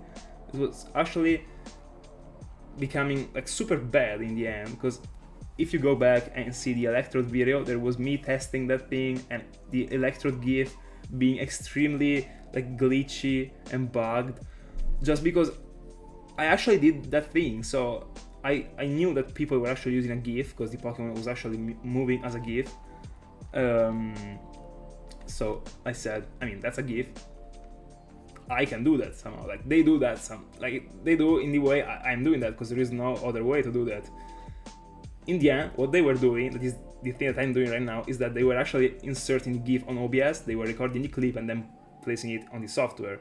This is what I'm doing right now too. But back then I didn't have the capture cards, so I wasn't smart enough to understand that I could have actually still downloaded OBS and then have my clip, place it on OBS, re-record the clip that I placed on OBS with the GIF added to it, and that's actually what I did after for I don't remember what amount, but anyway, everything was extremely complicated. And imagine like being struggling this much with the frames of the GIFs because I was a noob, and you combine it to the PC like turning off. I mean, and then there are the graphics that are the worst part, literally, especially like at the beginning. But I mean, I started to build the graphics only when it was coming to the capture cards, because before like I wasn't, or I was like I really like I had a little approach to it when I was hunting for Piplup, Dialga, and OO all together. In fact, you can actually like in that moment I was actually already using my sort of OBS combination, so recording my clip raw with me controlling the consoles and then placing it on OBS with the GIFs. In fact, you can see yeah, I think you can see the alga moving in that one. I'm not sure, I don't remember actually. Anyway, yeah, from then I actually started to use OBS and build graphics, and from then the PC was unironically exploding while I was building the graphics. And also the software that I use to build the graphics, because I don't have Photoshop, I'm using literally the fake Photoshop that exists for free, that is Photopea, even if I'm actually looking for buying Photoshop in the near future. It is an upgrade that I want to do, not only because of not the quality, because in the end like the result is the same, but Photopea still gives me like many problems while I do the graphics, and it's extremely annoying. And also I found a good price for Photoshop, but anyway, that's another thing. So yeah, like at first I was already approaching the wall. Like Photoshop is extremely complex as a thing. Once you learn it, once you learn what you need it for, because there are many things that you don't even need. Like, I mean, everyone needs specific things when it comes to Photoshop. No one needs the whole software. Once you start understand how it works, you can do it quicker, but it still requires a ton of time. And imagine it collapsing every time. Not the best. Like I don't even know like how many times I cursed during the night while I was building the things, bro. I didn't tell you. Anyway, today I'm getting to 2000 because I mean I was actually not feeling very good when I started this stream. Right now I'm feeling a bit better. That's why I'm able to talk in this way. I don't know how, honestly, but that's always how it goes. Anyway, I would say that I am going to 2000. Then I will see, but I don't think I don't want to stress my body too much. I'm already doing enough actually. If it tells me to stop, I gotta listen to it. So 2000 for today, and I think I will stick to 2000 for the next days. So all these sessions will be 2000.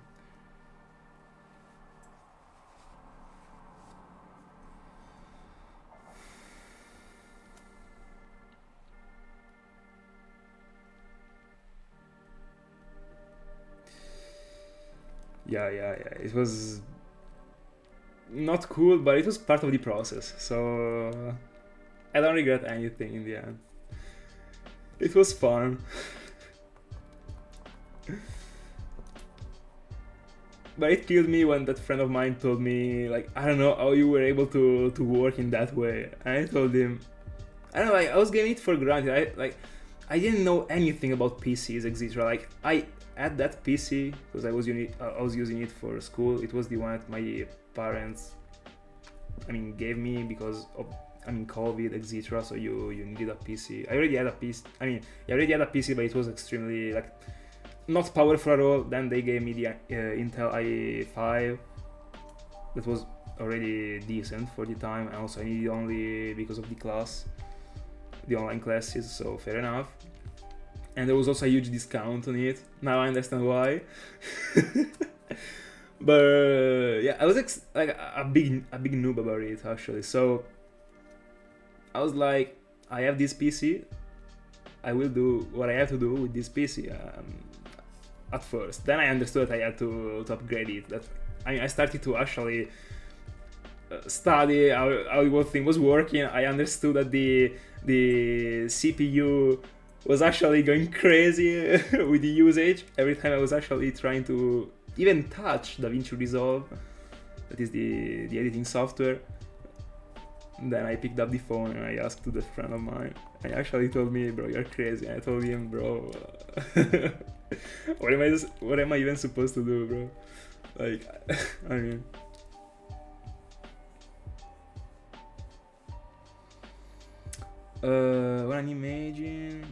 an image has the licensible tag on it, does it mean that you?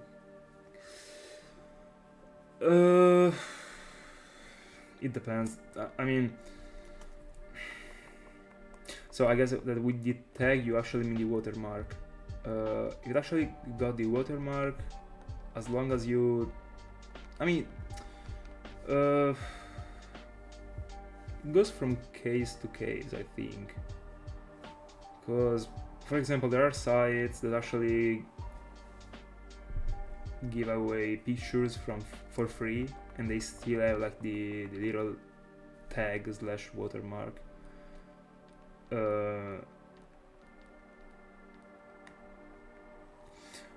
Alright, I understand. So like, for example, the name of the site in the corner, is this what you mean? Just an example.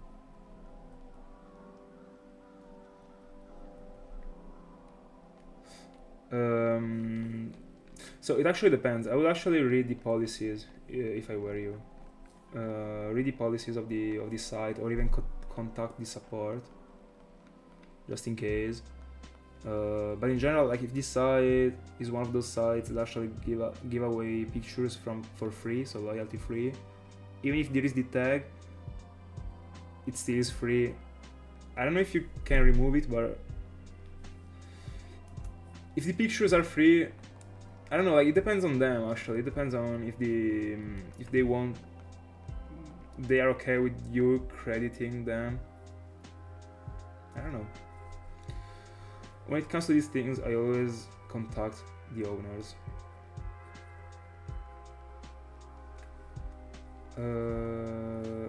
Alright, go for it, but I think I already solved the Volcarona thing.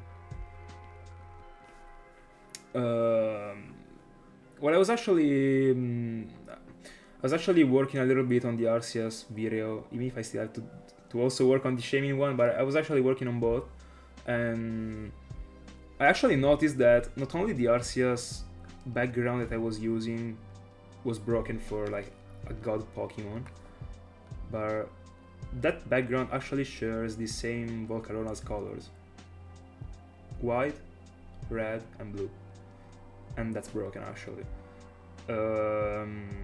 Also, because of the fact that that Volcarona, as far as I remember, in Gen 5 is actually sitting on like a throne that you can reach with the stairs, if I'm not mistaken, and there still are the stairs that actually bring to the face cam and to the Volcarona's counter in the Arceus Hound. So I'm really willing to recycle that layout actually, also because I don't want to waste it. It is so good. Yeah, do that and tell me actually, because I don't remember right now. Like I don't have the clear like image in front of me. Or it might be that, I mean, I was referring to the black 2 and white 2 room, but I mean, the same thing in the end. I don't even think it is featured in the actual screen. It might be before. I don't know. Anyway, let me see the picture that you sent me.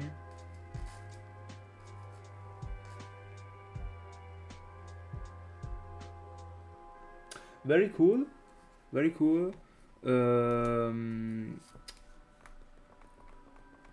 Very cool actually. But I don't think it is the type of thing I would be going for Volcarona. By the way, what is the tag of the site?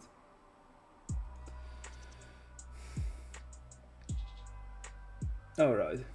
By the way, very cool environment actually. So cool. By the way, give me a second, I gotta connect the AirPods. Cause one said goodbye, of course, as always.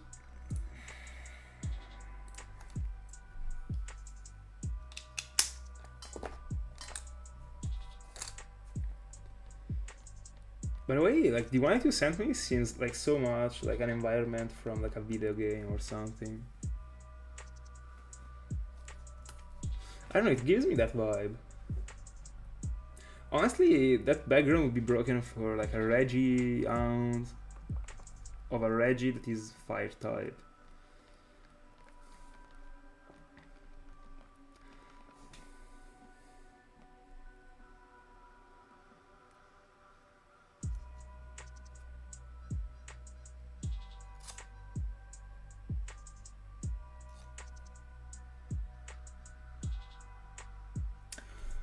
Oh, hold on. I didn't get.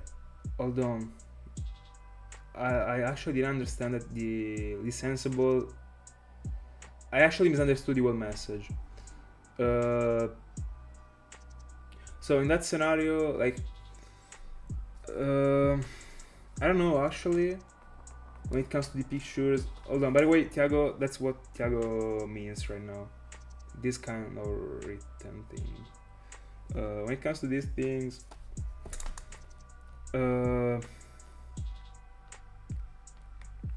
don't know, but in general, like if you just Google the image, make sure to contact the person. Because I mean, every single time you click on an image on Google, there is like a little written sentence that says all the images can be under copyright. Every single image you click, because of course, I mean, people actually worked for these images, so.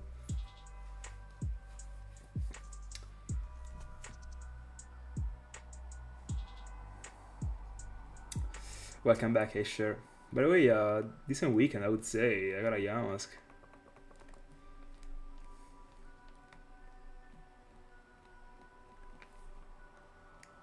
So, not bad.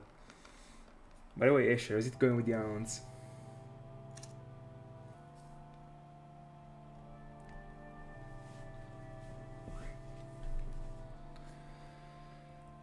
By the way, yeah, it actually really gives me the Volcarona vibe. But again, I think that the Arceus layout works extremely fine on Volcarona, and I already thought about like how to change the Azure Flute event thing on the top, with also the two like little images in the left and right, on the left and right. So I did that just this afternoon, ironically.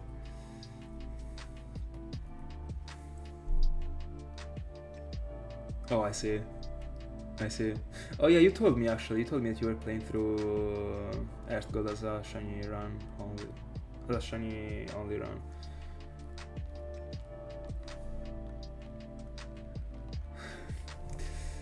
Going to one. Oh, and Lugia, by the way, good luck. Honestly, I really can't wait to be back on legendaries that I have to suffer to catch. Cause like I was super satisfied with Arceus, as I was telling you before, but I mean in the previous stream, but I wanted the challenge, bro. Like I studied for that freaking catch, and it ended up being that easy. I mean, that's a good reward, I guess, but unfortunately I will not be on one of those legendaries that are hard to be caught in a while.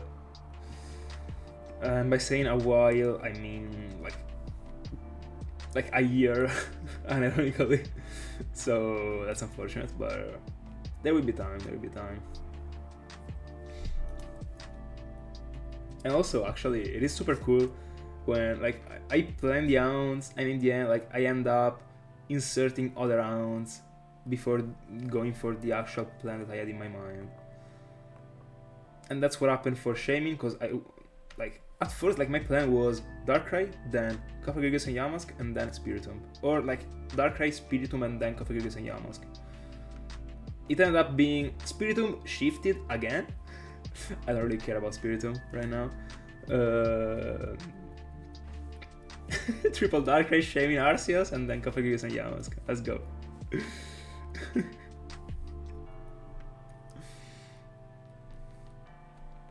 It was sick actually seeing it like appearing on the screen.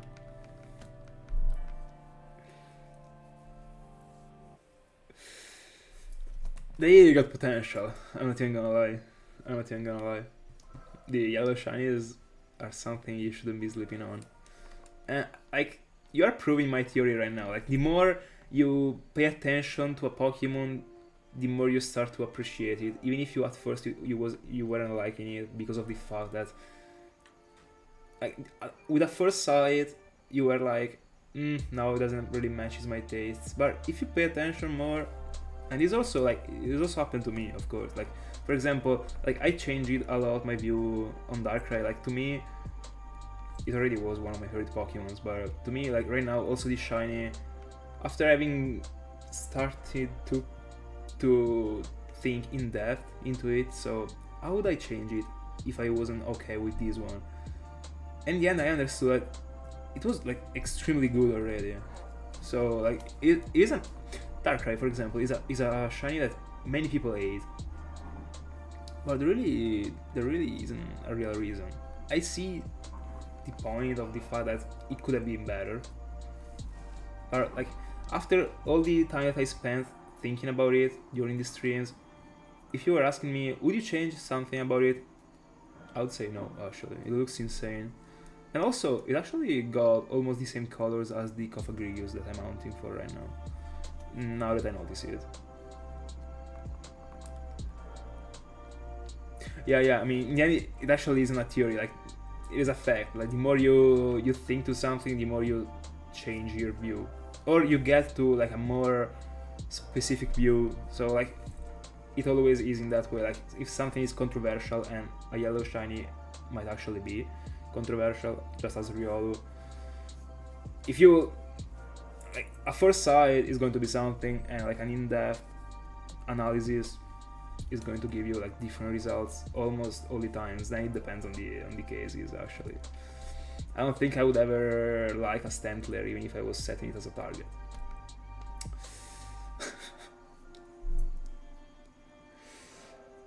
Pink/purple. I see. They're very good actually. Asher, can you tell me what do you think about Soak as a shiny?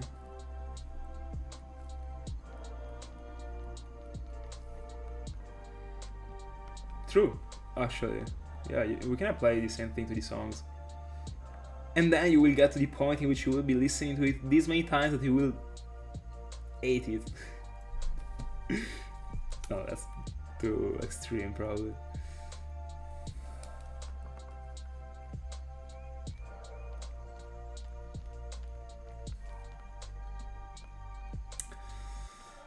Yeah, it's just super wrong to stop to stop analyzing something after the first sight. But the point is that like we are humans, and the first sight, I mean the first impression, not only the first sight, but the first impression is too meaningful in general. And that's a problem actually, because we end up giving so many things for granted, and that's very bad. But I mean, this one, because honestly, like I don't know about you, but I'm a super fan of this Pokemon. Actually, I don't like Throw, but Soak is so cool in my honest opinion, and also its shiny form. Why not?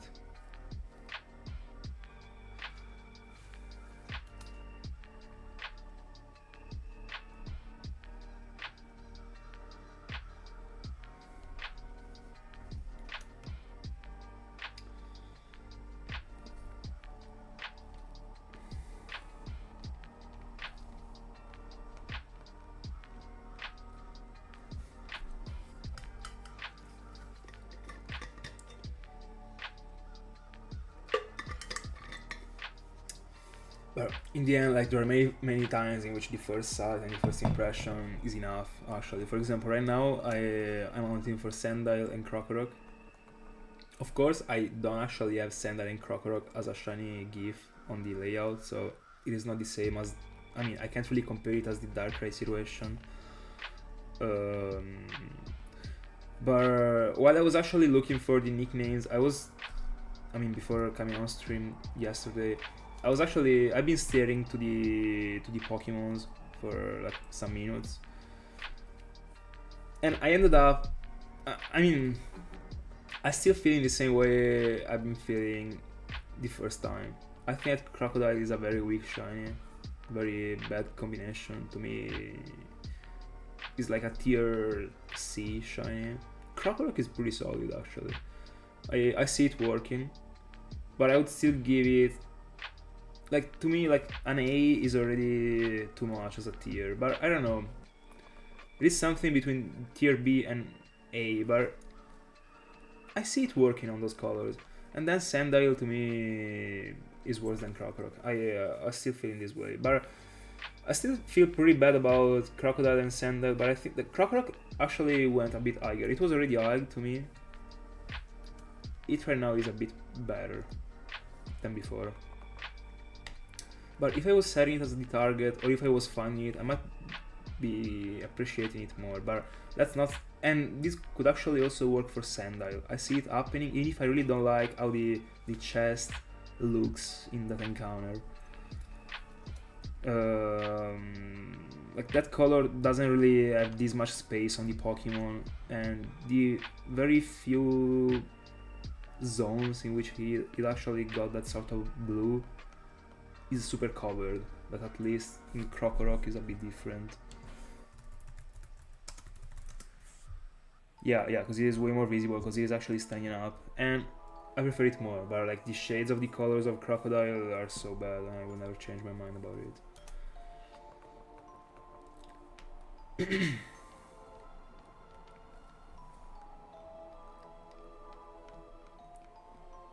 Oh, I see. I was reading these, and now we read the other. I don't know why I read the messages backward, but anyway. Love Shiny Soak, I see. I also really like it. And by the way, Tiago, the fact that it seems so much of a human is what makes me like it. Ironically, one of the things. By the way, 1400s into it.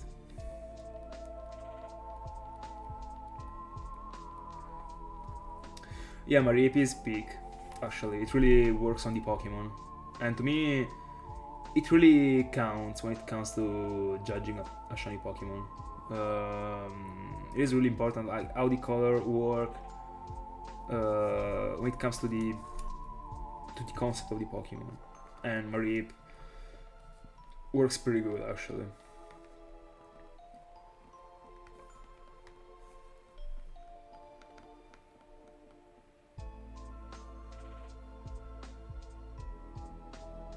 No, bro, but you can't actually be roasting Yamask here right now.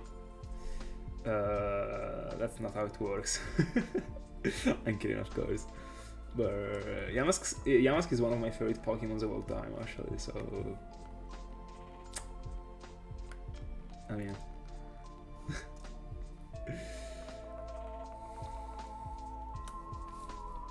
but honestly, like I wouldn't really dislike finding a Krokorok.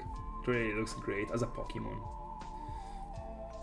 I prefer the regular form. Like when it comes to the wall line. But this shiny works on Krokorok.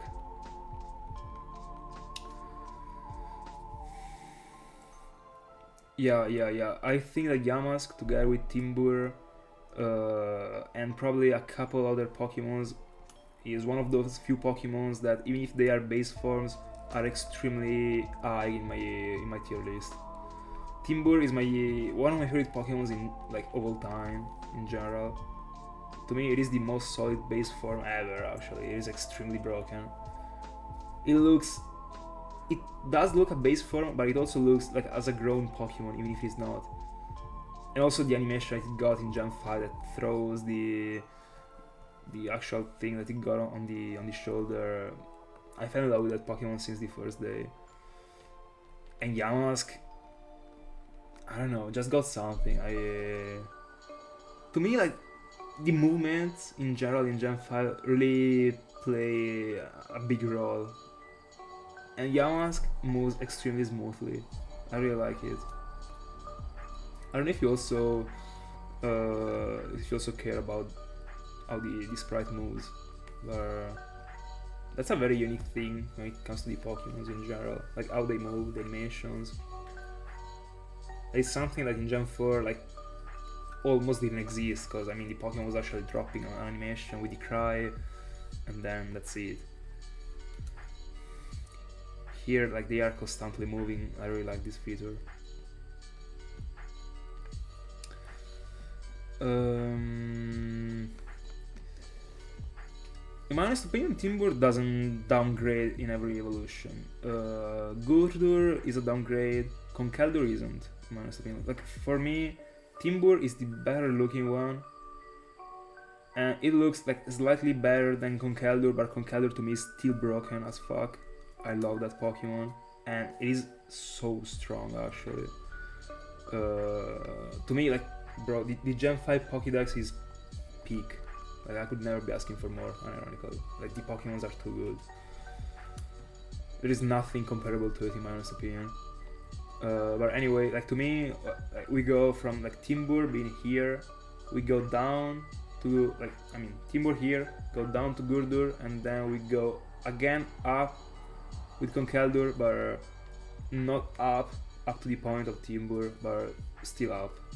But Gurdur, like, I was more into Gurdur when I was a child, actually. I was liking it more, a lot, actually. Also because back then, like, I couldn't evolve it, so I had to stick to Gurdur. Then at elementary school, I mean, in the end, like, multiple of us were playing, so I could evolve it. But I think I was in love with Gurdur just because of the fact that I was staring at him like over and over because I couldn't evolve it. I don't know. But there were a couple features, for example the ad, something that I wasn't really liking. But I was liking like the muscle, etc. about it. It looked very cool actually. Let me take another look to it just to say everything I wasn't liking. By the way, right now I'm talking about the Pokemons itself. Like, I'm not talking about the shiny forms, because the shiny forms, I mean, it's pretty like debatable. But yeah, the bad thing, the thing that makes me think about Gurdur as being a downgrade is the ad, just the ad. I don't like those sort of like balls that it got. I don't really get it actually. But I really like that line anyway.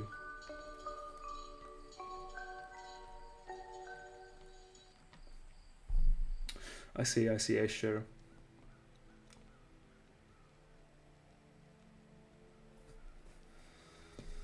Yeah, Mask moves pretty smoothly.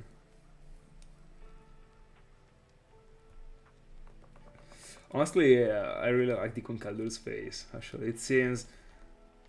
I mean, let me take a picture. Like, yeah, bro. Like, it is so broken because it seems like so like violent, but at the same time, it got the clown nose on, and it smiles. So it kind of gives you like the vibe of something that is extremely dangerous, but also, I don't know, funny slash like, I don't know, something you can actually vibe. Uh, I don't know. I don't know.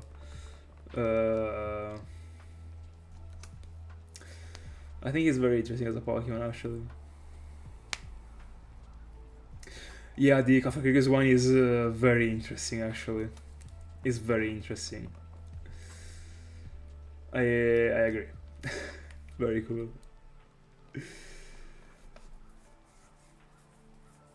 It reminds me a lot of the, even if they don't really have these many things to do they don't really have these many things in common. It really reminds me of the Aegislash animation, like in which it actually goes from the shield form to this sword form and then back to the shield form. I don't know.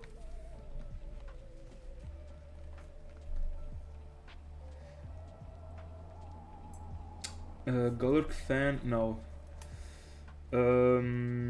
After I've been roasting Golurk multiple times on stream, and Ring actually told me that I was wrong, etc.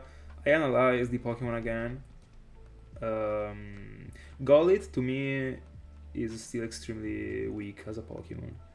Golurk is already something that I can appreciate more, but I still really don't care about it. I kind of like the details that it got on the body. It is an interesting Pokemon, but I don't like the overall build. And also, as far as I remember, it doesn't move.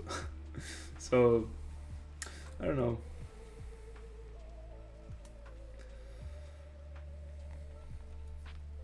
Not really a Pokemon that I will ever own, I think. One of those Pokemons that I think I will hope to find, like by mistake.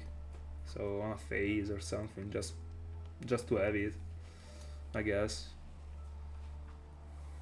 Or I mean, even if a day I might be running out of spooky hounds to be done, might jump into a Golett hound, but I don't think so. There are many spooky hounds that I can do, so. Oh yeah, I love Whimsicott. I love Whimsicott as a Pokemon. Such a good one.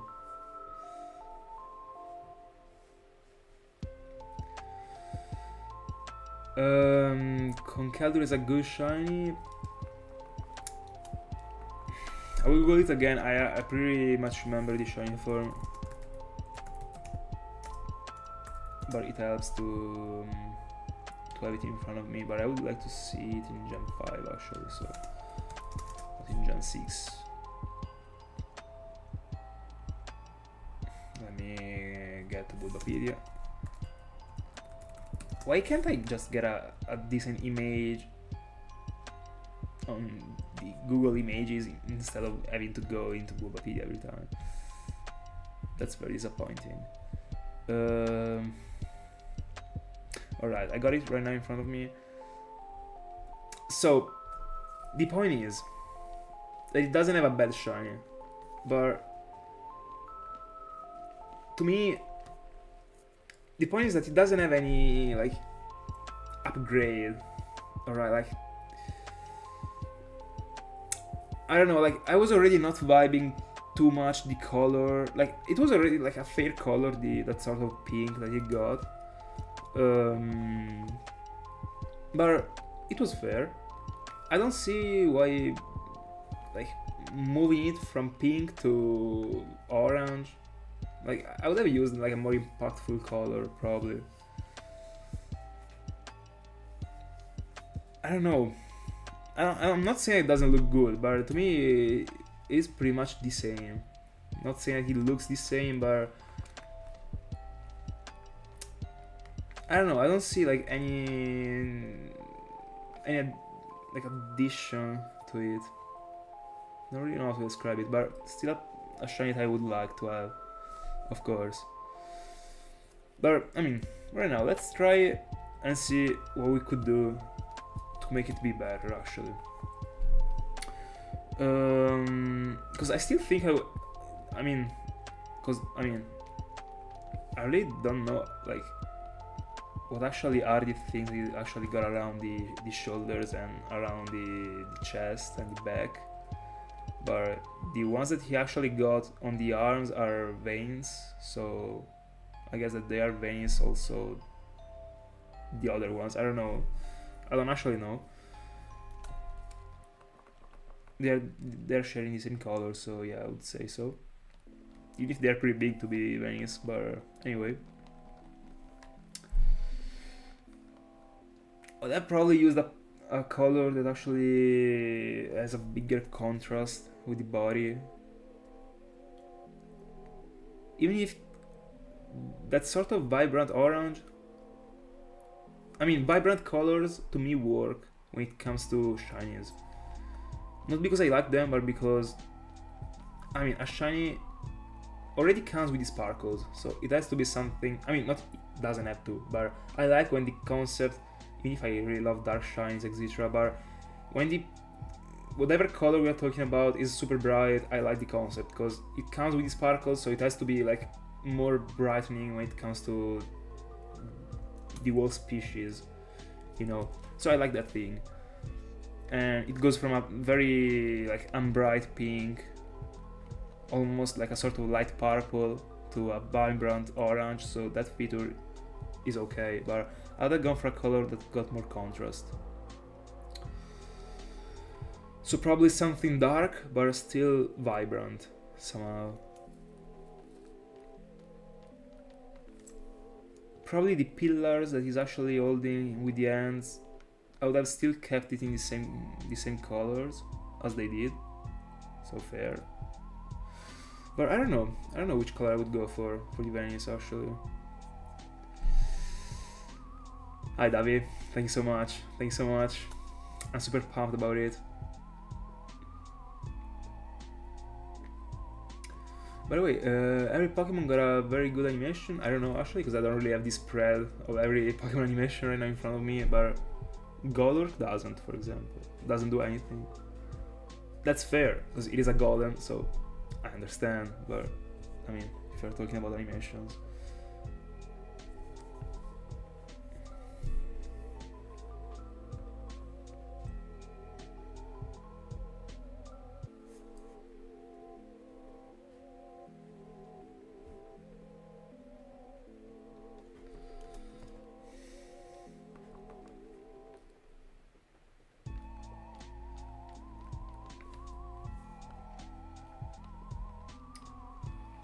Still trying to understand which color I would give to Conkeldurr.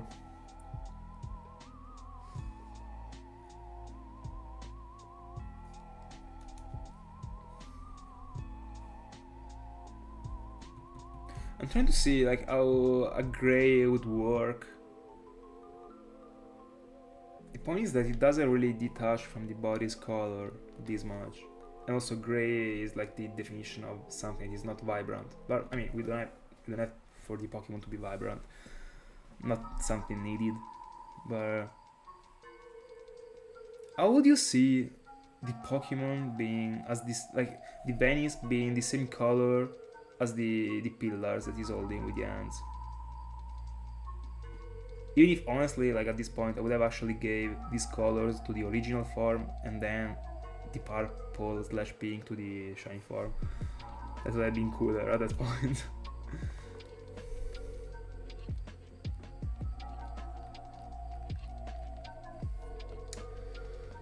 By the way, I agree. I think that shade of orange is actually the best one they could have gave him when it comes to orange. So I'm also satisfied. And also, like in Gen 5, it looks very good compared to Gen 6 onward. So still very good. Still a very solid shiny actually. But let me double check Timburr actually, because I'm actually doubting right now. Because I remember like I wasn't really vibing it back then, but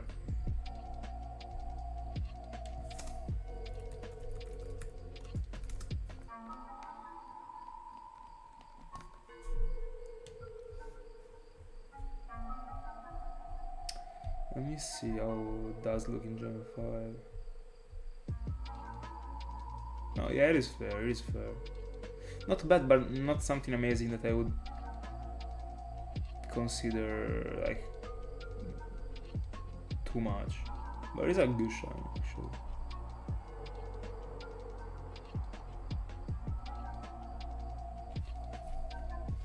Oh, and by the way, something I really like about the timber line is the fact that it starts from, I mean, timber being held in like a timber, unironically.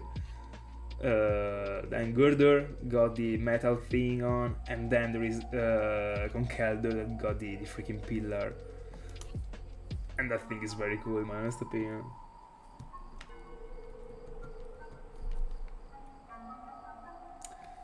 Very interesting actually. I like these small details.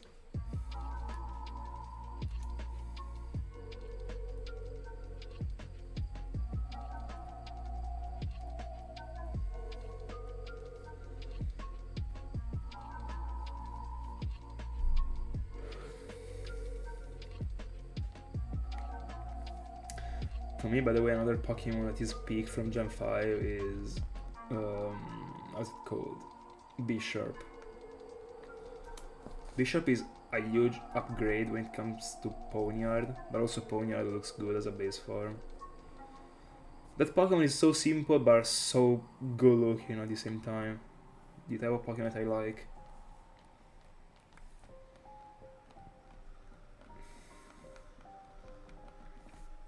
It is a type of Pokemon that I would have said like yeah, I would say like, how is it possible that they didn't come up with such an idea earlier? Like a Pokemon made of blades.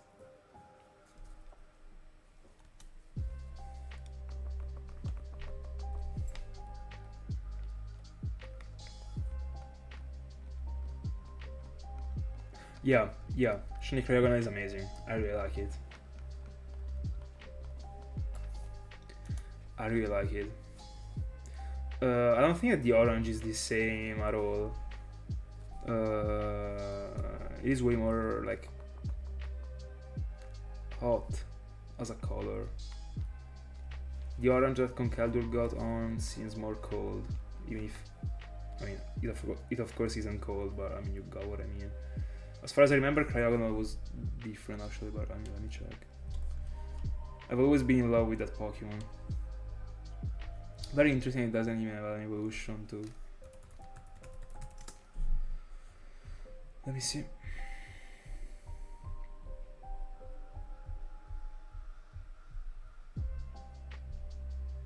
No, yeah, the orange is different. There is only like a little part of the eye that got the orange that you're talking about. By the way, so good Cryogonal as a Pokemon. I love it. What a Pokemon. One of my favorite ones from Gen 5. But every Pokemon is my favorite one from Gen 5. I don't know what to do about it. Capture. I like the Pokemon. The shiny honestly never convinced me. Also the Arctic. Like, never ever actually. The shiny form. The Pokemon themselves are very good. I like them.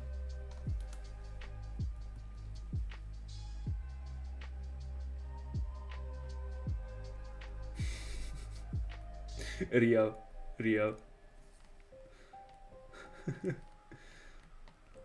From the Pokemon made out of blade, from the blade.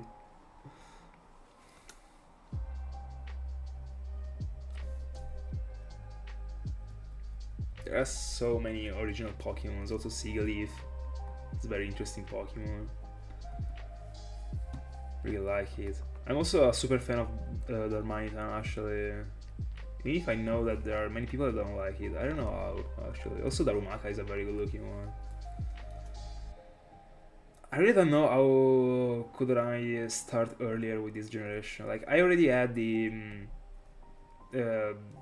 how's it called? Like this generation as something that I wanted to join since the beginning of 2023. I didn't start in 2023, but because I had other plans. But during that year, I was already collecting the games for the future. And finally, this year I started because it was a shame that I wasn't.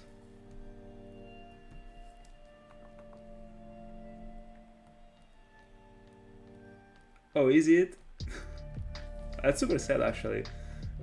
I guess that I will spend all the remaining hours of my life before the end of this year to just Google Gurdur over and over, so it actually catches up.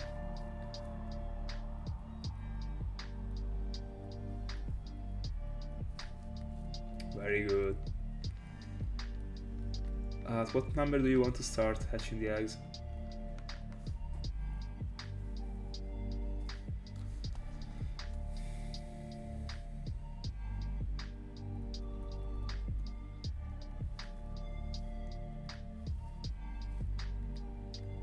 By the way, another Pokemon that is one of my favorite ones in Gen 5, if not my favorite one, I don't remember actually if when I did the World Tournament for my favorite Pokemons, it ended up being it, but Mandibuzz is a Pokemon that people sleep on too much, in my honest opinion. And I will be hunting for it as a soft reset hound, together with Braviary, and I can't wait. It will be very cool. Anyway, 1600s into it. I'm probably the biggest fans of Mandibuzz.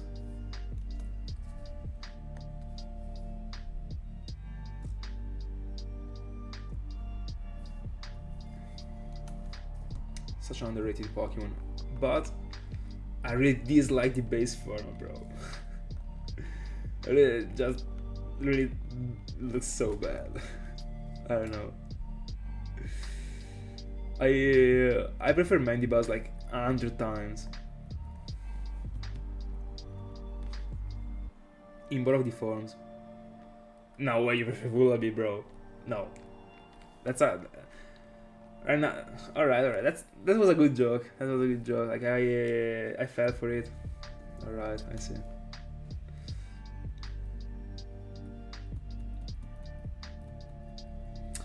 It looks very good, but to me it doesn't go over the tier A. It is a solid tier A shiny, nothing more. And also Mandibuzz is. But if I had to pick one, I'm picking Mandibuzz actually.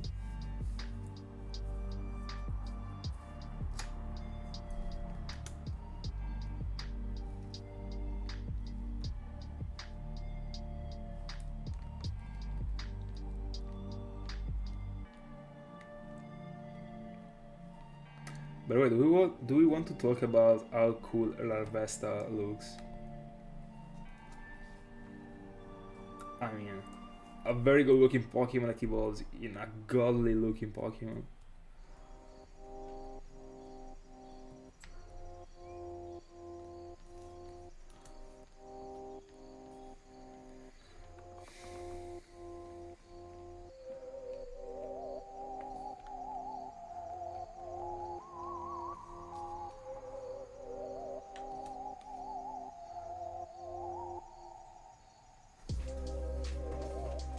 Yeah, I did. It is yellow.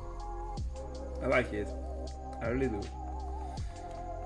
It looks very clean. It is yellow plus white. I don't remember the color of the eyes actually.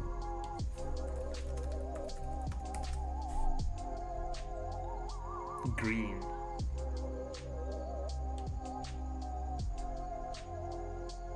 But the green eye. Something that actually matches again with the Arceus ring.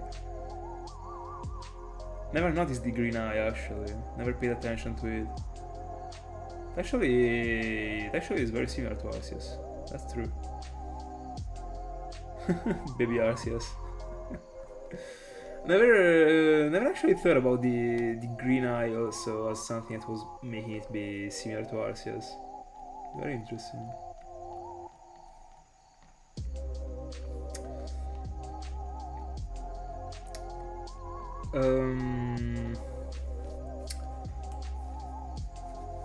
One of the toughest flowdown. I mean, can't you just breed a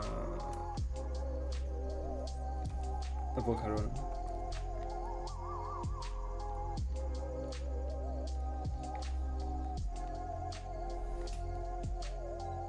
Or Volcaron is not breedable somehow. Almost 4,000 aura, by the way.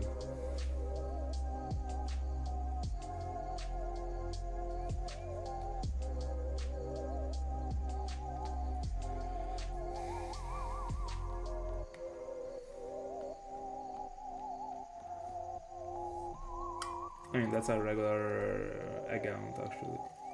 Then if the cycles take long, that's another thing.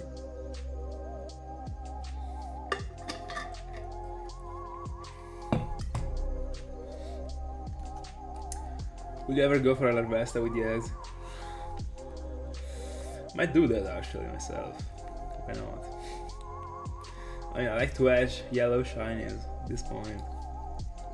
And I will make sure not to do that on another cartridge.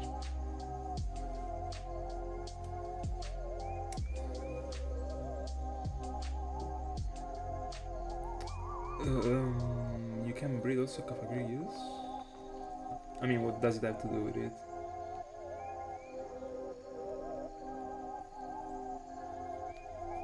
I'm not actually understanding, bro.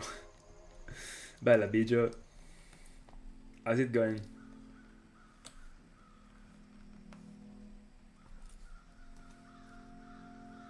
All good?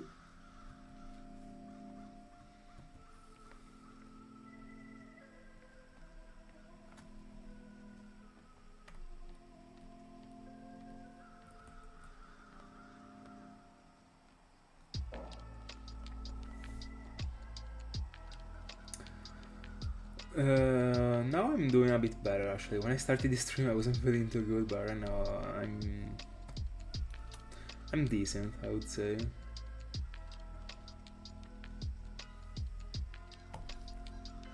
No, yeah, I mean, yeah, but of course, the point is that I mean that one is the hardest out, but I don't really think that that is the concept I would be applying. I don't know, like I don't know. I don't know if it makes sense to you, but at this point I can also say that the hardest way to hunt for Cofagrigus is joining the place, then using an escape rope, flying to the Pokémon League, then flying to another city, and then coming back to the castle, and then doing an encounter, and then doing the same thing again to get the other encounter. I mean, doesn't like. I mean, to me, it is always worth it to go for the optimal way to hunt. So why should I go for the tough Riolu or the tough Larvesta when you can actually hunt for the same Pokemon with the same odds with a more convenient method? Like I don't get it. I mean, if the point was that it is the toughest hunt in the game, alright, but I mean, I wouldn't say that one is the toughest Pokemon that you can get as a shiny in Pokemon Black and White. It's just like you can get it with a simple account. That's it.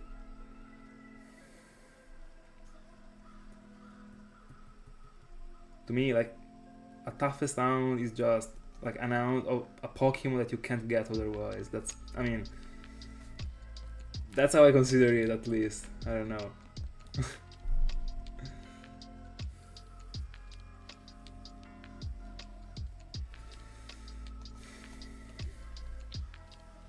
Also, like, I don't even know if there are actually hardest hounds in Jump 5. Like, I'm actually new to it. Never thought about it.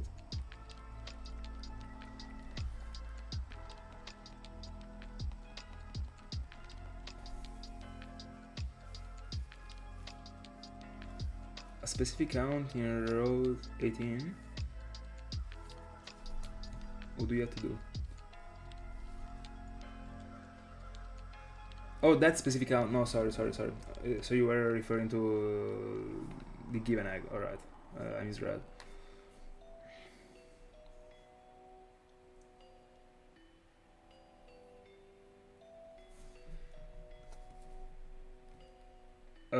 no, yeah, Tiago. I mean, I was actually referring to the ring statement that was actually referring to the given egg. Of course, if the cycle takes long, it is harder than a. I was actually answering to your message. I was answering to ring. The fact it actually got for cycles makes it be harder than an egg count, but it still is an egg count. Not like a. It doesn't compulsorily have to be like a given egg count.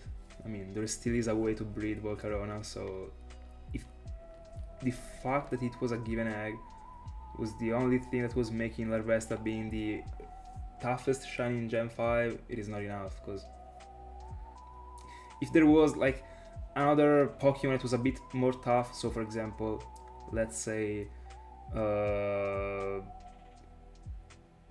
don't know, I guess that there is a route in which there is a 5% Pokemon. That one, for example, is already tougher than Larvesta. I mean, oh yeah, the Rusting Grass 1%. Those are already way worse than Larvesta, because of the fact that you can actually breed for the eggs. So this doesn't make Larvesta be as valuable as a Rusting Grass. Then if you collected it with the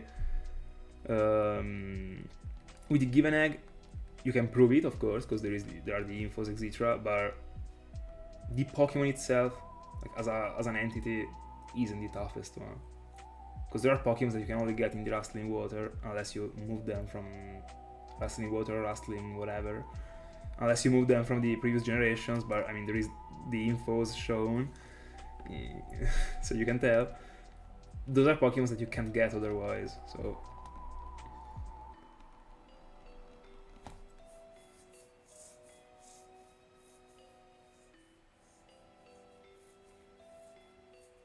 yeah, exactly. I was literally talking about this. I didn't read it. I was literally like thinking about this, and I don't know why. Like I keep reading. Like anyway, anyway.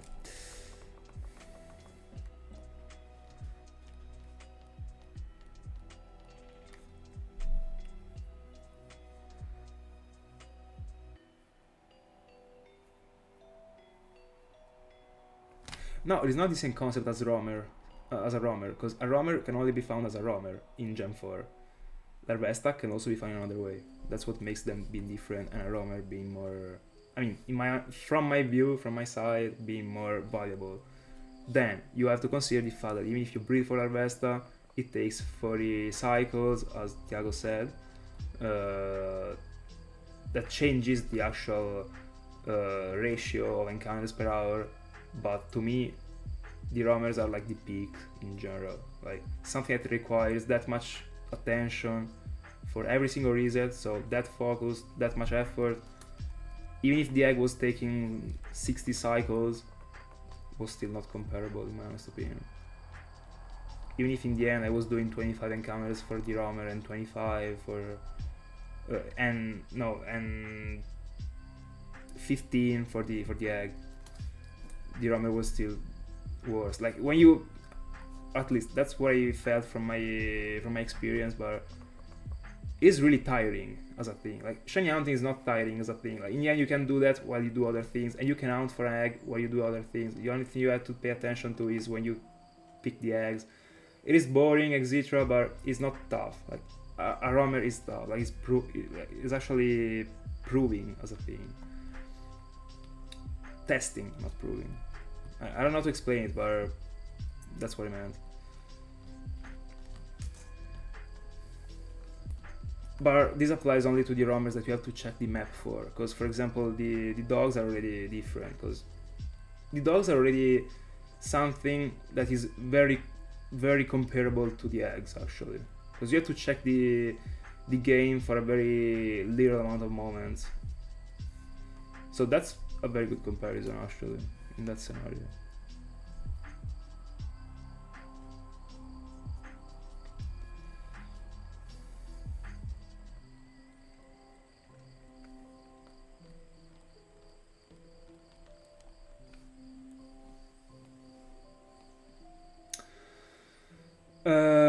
I would really like to hunt a Dragonite in the wild, but I wasn't looking for it. Actually, I wasn't looking for a 1% fishing rustling water hound, but I would like to remove the shiny lock from the Eren Grotto Dragonite actually.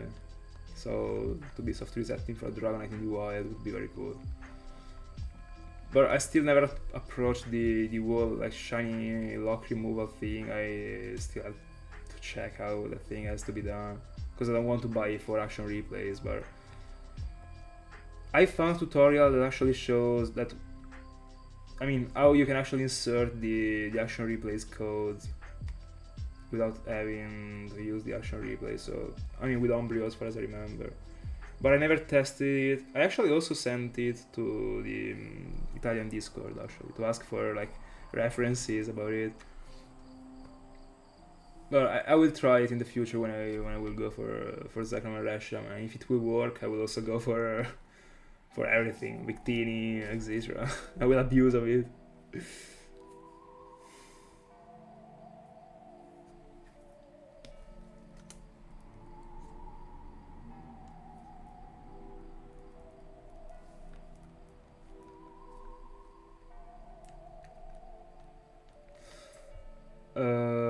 Zapdos and Larios can be found with regular soft resets. Yeah, that's why I will not hunt for them as roamers.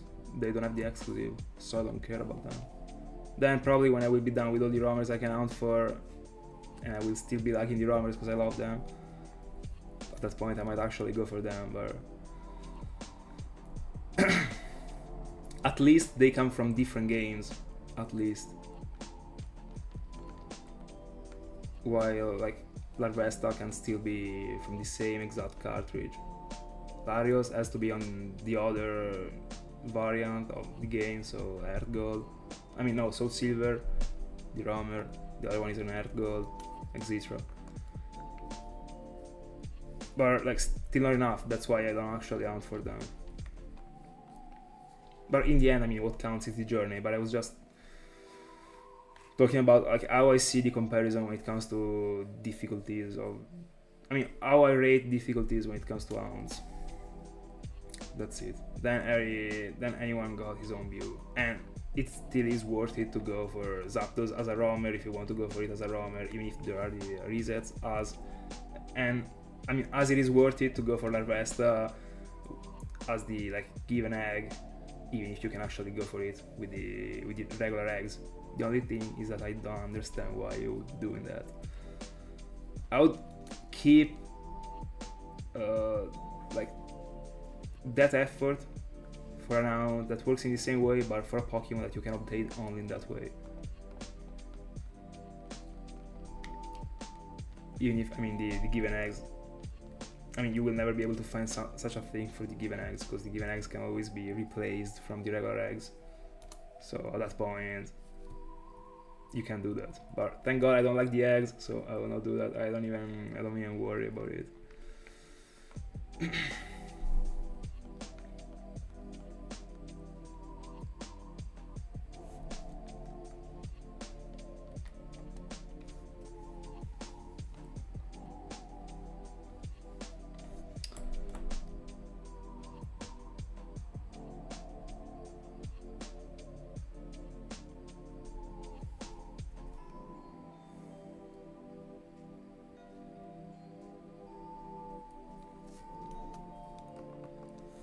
Yeah, the Dengraros are a very, very cool thing, actually. Very cool addition.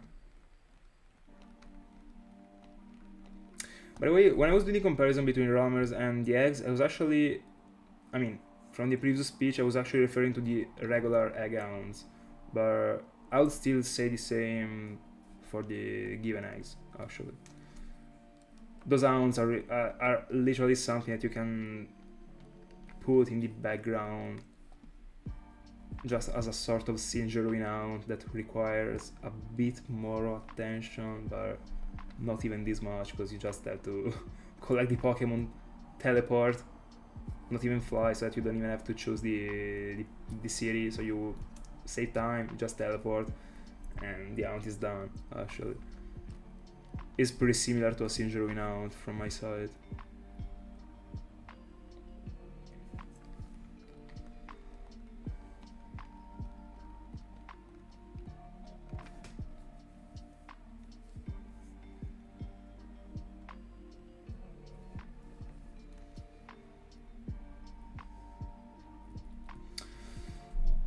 Um, I'm replying to the messages that I'm highlighting, by the way, right now. I mean, if it is worth it or not, it depends on the person, actually. In the end, like, all of us are here to have fun. If someone gets a lot of utility when it comes to fun from such an account or from the Riley's name in the infos, it is worth it. It is like extremely personal as a thing, actually. In the end, I think that one is also like an interesting experience as an account. So I don't see me doing that, honestly, but I mean, back in the day, I didn't see me going for a signature in Pokemon either, but I will. So also, like, the more shinies you get, the more like variety of rounds your brain will require. That's how it works for me, at least, and that's what I'm understanding from my experience so far. So, like, yeah, so I'm not excluding that I will try it. And it will not even, the point is that it not even will be for the Rayleigh's name, because the point is that, honestly, like, to me, and I think that this also applies to many people, the point is not even the shine. The point is that you actually have fun when you hunt. It doesn't even count the Pokemon you're hunting for, or the fact that the Pokemon will have the Riley's name. It just counts the fact that you will be done with the hunt and you have you will have succeeded in it. And that's why, I think that a very big amount of people think in this way, and I think that probably the ones that don't think this way are the ones that rage when they get to a big number of encounters. Because it of course is fair, like, to be like starting to like be annoyed of being on the same mount, but the point is that it doesn't actually change anything if you're hunting, for example, for Alarios and you're at 47 or 46,000 or whatever it is, and then you stop it because you say, no, I'm bored, and you move to a Darkrai. The encounter is the same, like, I know nothing changes apart from the fact that you're looking to a different Pokemon, but I don't know, the point is the hunt, actually, not even the Pokemon, to me. Like, that's what I think, at least. I don't know if you can relate to it, but I feel at some point anyone gets to this conclusion, actually. Also because once you start to get like many shinies, at that point, like, it's not even the Pokemon anymore, the point. I don't know, that's just what I feel in this way, in this moment. I don't know, but anyway, this didn't have anything to do with what we were talking about before, so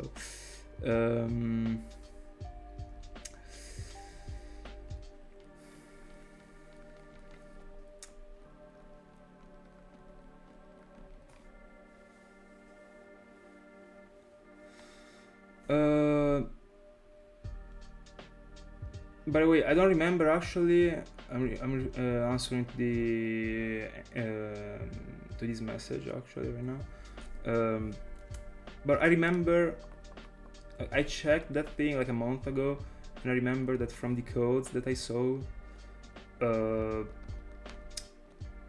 there was like a version dedicated to all the European games with a list of codes, and you had to pick one of those codes that was the lock removal, and it was working for every single type of game that was belonging to Europe. And then there was also the version for the Japanese one or whatever.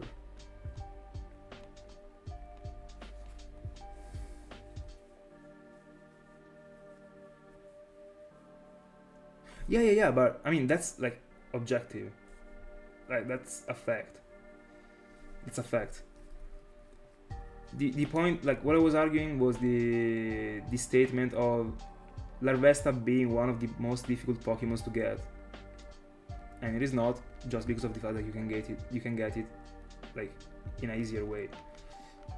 But this is true, like, for sure. That Hound, like, if you're talking about that Hound and not about Larvesta, I mean, I guess it is one of the most difficult ones. I don't have a view on all the Hounds right now in Gen 5, but I suppose that one is one of the toughest ones. together with the rustling encounters that are super random, etc.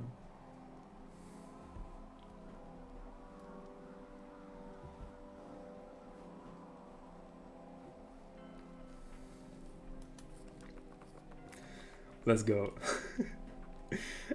How does it feel to be 51 hours into it without having etched anything? Without having actually seen anything yet? By the way, like, I don't know if you answered to me, but I didn't see the message. Like, when will you start to hatch the eggs? Will you get to 1,000 and we start hatching them?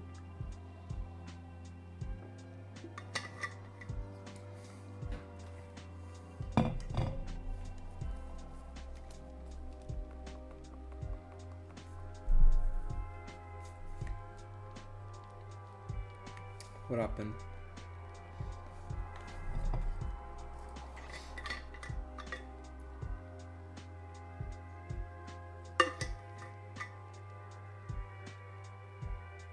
No.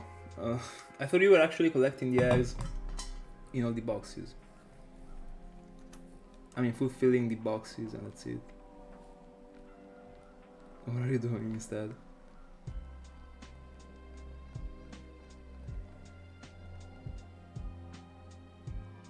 But what do you mean by saying batches? So like you're fulfilling the boxes of platinum, then you hatch all of them, and then you fulfill them again. At first, I was actually thinking that you were like fulfilling multiple games. All right.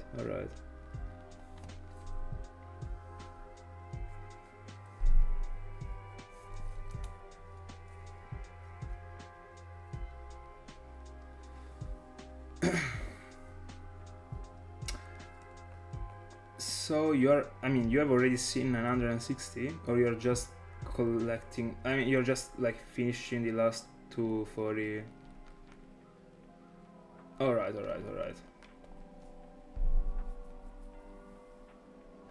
Good actually, you have already seen 1,000.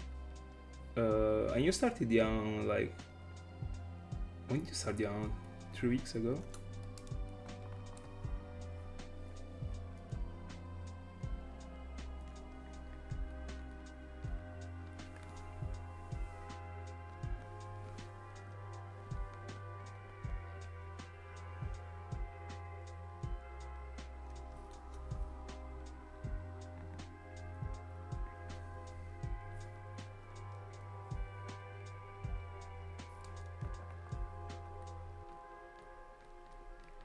The 9th of November? So a week ago? Bro, that's pretty good actually. I don't know, bro, like time actually didn't flew by this time. I don't know. I thought it was more time ago, probably because of the fact that I've been switching many accounts in the past week. Might be because of it. Yeah, I noticed it actually. But how many cards are you into the Alga? Like, you aren't pairing it every time you're hunting, aren't you? 7 hours into it, by the way. I mean, are you always hunting for the Alga? No, I remember you said you were, like, you paused it. Like, I mean, you weren't actually always hunting for the Alga at the same time. Because you were, like, laying down in bed or something, I'm not sure.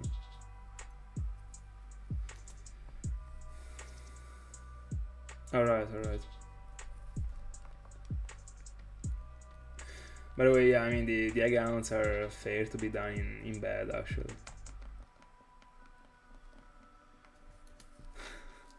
You can chill.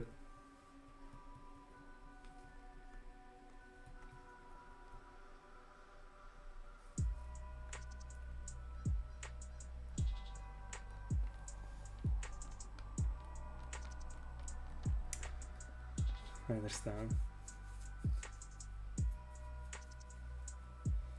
You need SPM, but it is night. Bro, I mean, it is time to change the clock, I guess. Or just stay awake until 4 AM.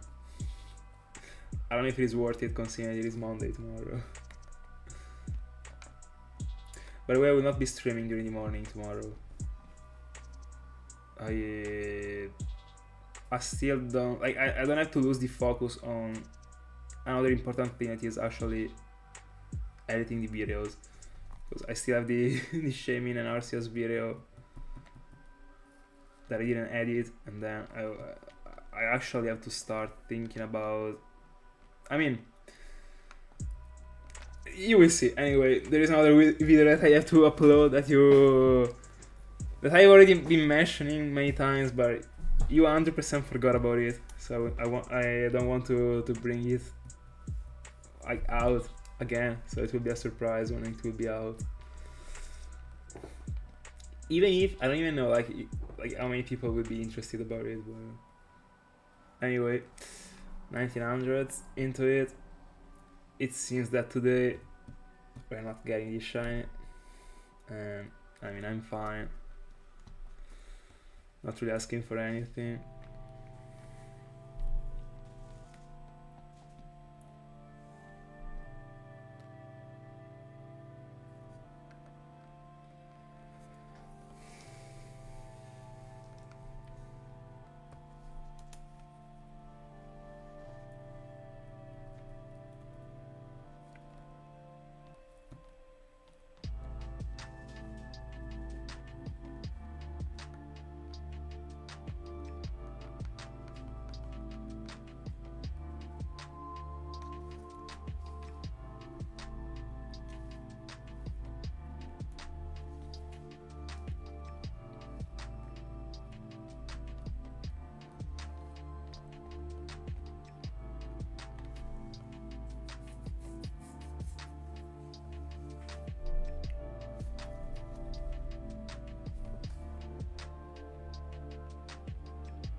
Finally.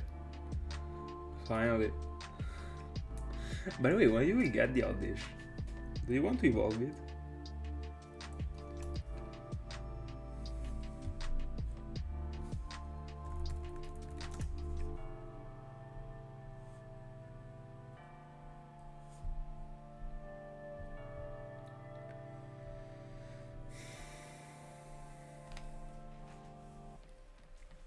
And also, guys, are you more of a fan of Battlestone or Vileplume? When it comes to both the shiny form and like the regular form, because I'm a fan of Vileplume more in both of the forms, especially the shiny one. I really like it. And that was a color combination that I've never really been considering, honestly. But it rocks.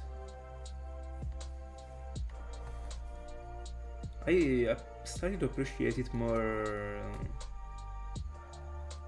a year ago, I would say.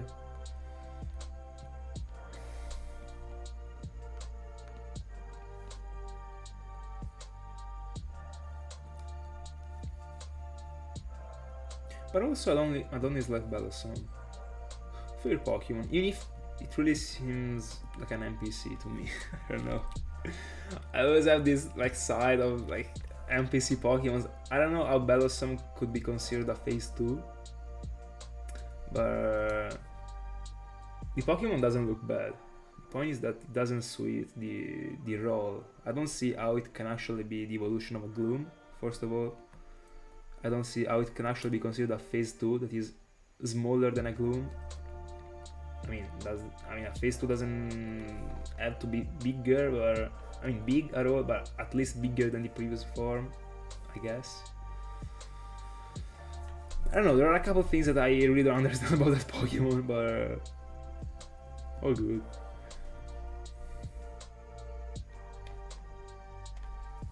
I see. Honestly, I would give a solid tier A to Vileplume, and I'm not even lying.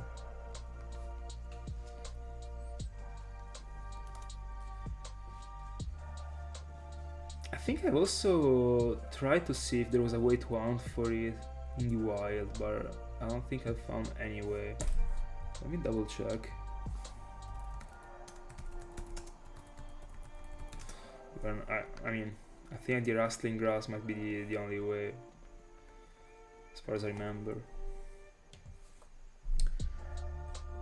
Congrats on the Crobat. Only Espen missing. Let me see.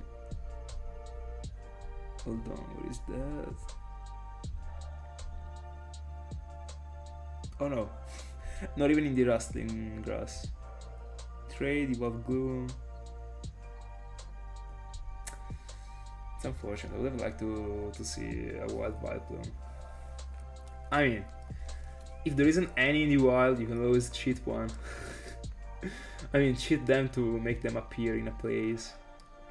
But at that point, like, I don't think that thing should be done. Actually, it actually screws up the whole like repel trick building thing, etc. The only thing that I would support, the only concept when it comes to like cheating for a Pokemon to appear in a specific place, is cheating for a 100%, not repel trick, but a 100% encounter rate in the Ilex Forest. So the one in which Ring is actually going for Oddish right now, for Shaman. No, for Shaman, for Celebi actually. That is something that I've seen doing on Instagram actually, and that idea is a banger actually. I am not excluding copying it in the future. I'll not even lie. By of course giving the credit. A very interesting thing actually, considering that you also can't hunt for a Celebi, or if you can, you have to remove the shiny lock from the gift, the mystery gift. So at that point I just don't soft reset, but again, I don't even know like how those things work, so I would have to find the codes. But I mean, if I will include it in my plans, I will do it. Very interesting one actually.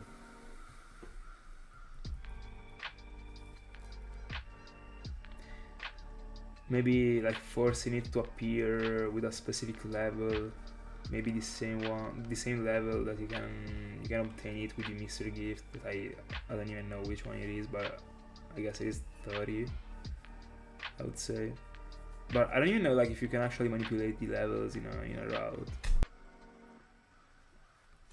Quote Crocorock. Very good.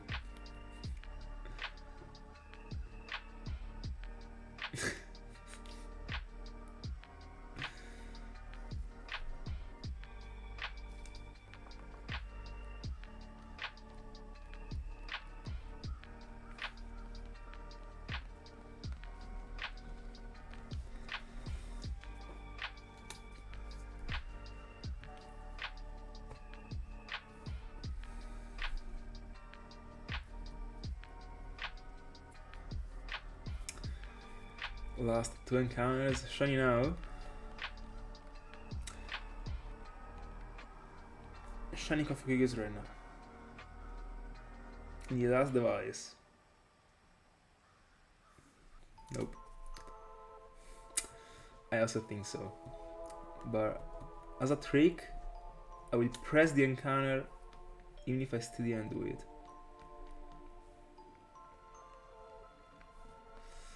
Yeah, big L, actually. We could have done like 3 streams back to back with a shiny, but we didn't. That's unfortunate, but we got nothing. But we got to 2000, so good. Tomorrow I will be back on, and so I will on Tuesday for 2000 more, both of the days. On Wednesday, I don't know, but might be. I will not be on in one of the days between Wednesday and Tuesday and Thursday, sorry. So, I mean, I will let you know. Anyway, thank you so much for being in my company, and I will catch you tomorrow.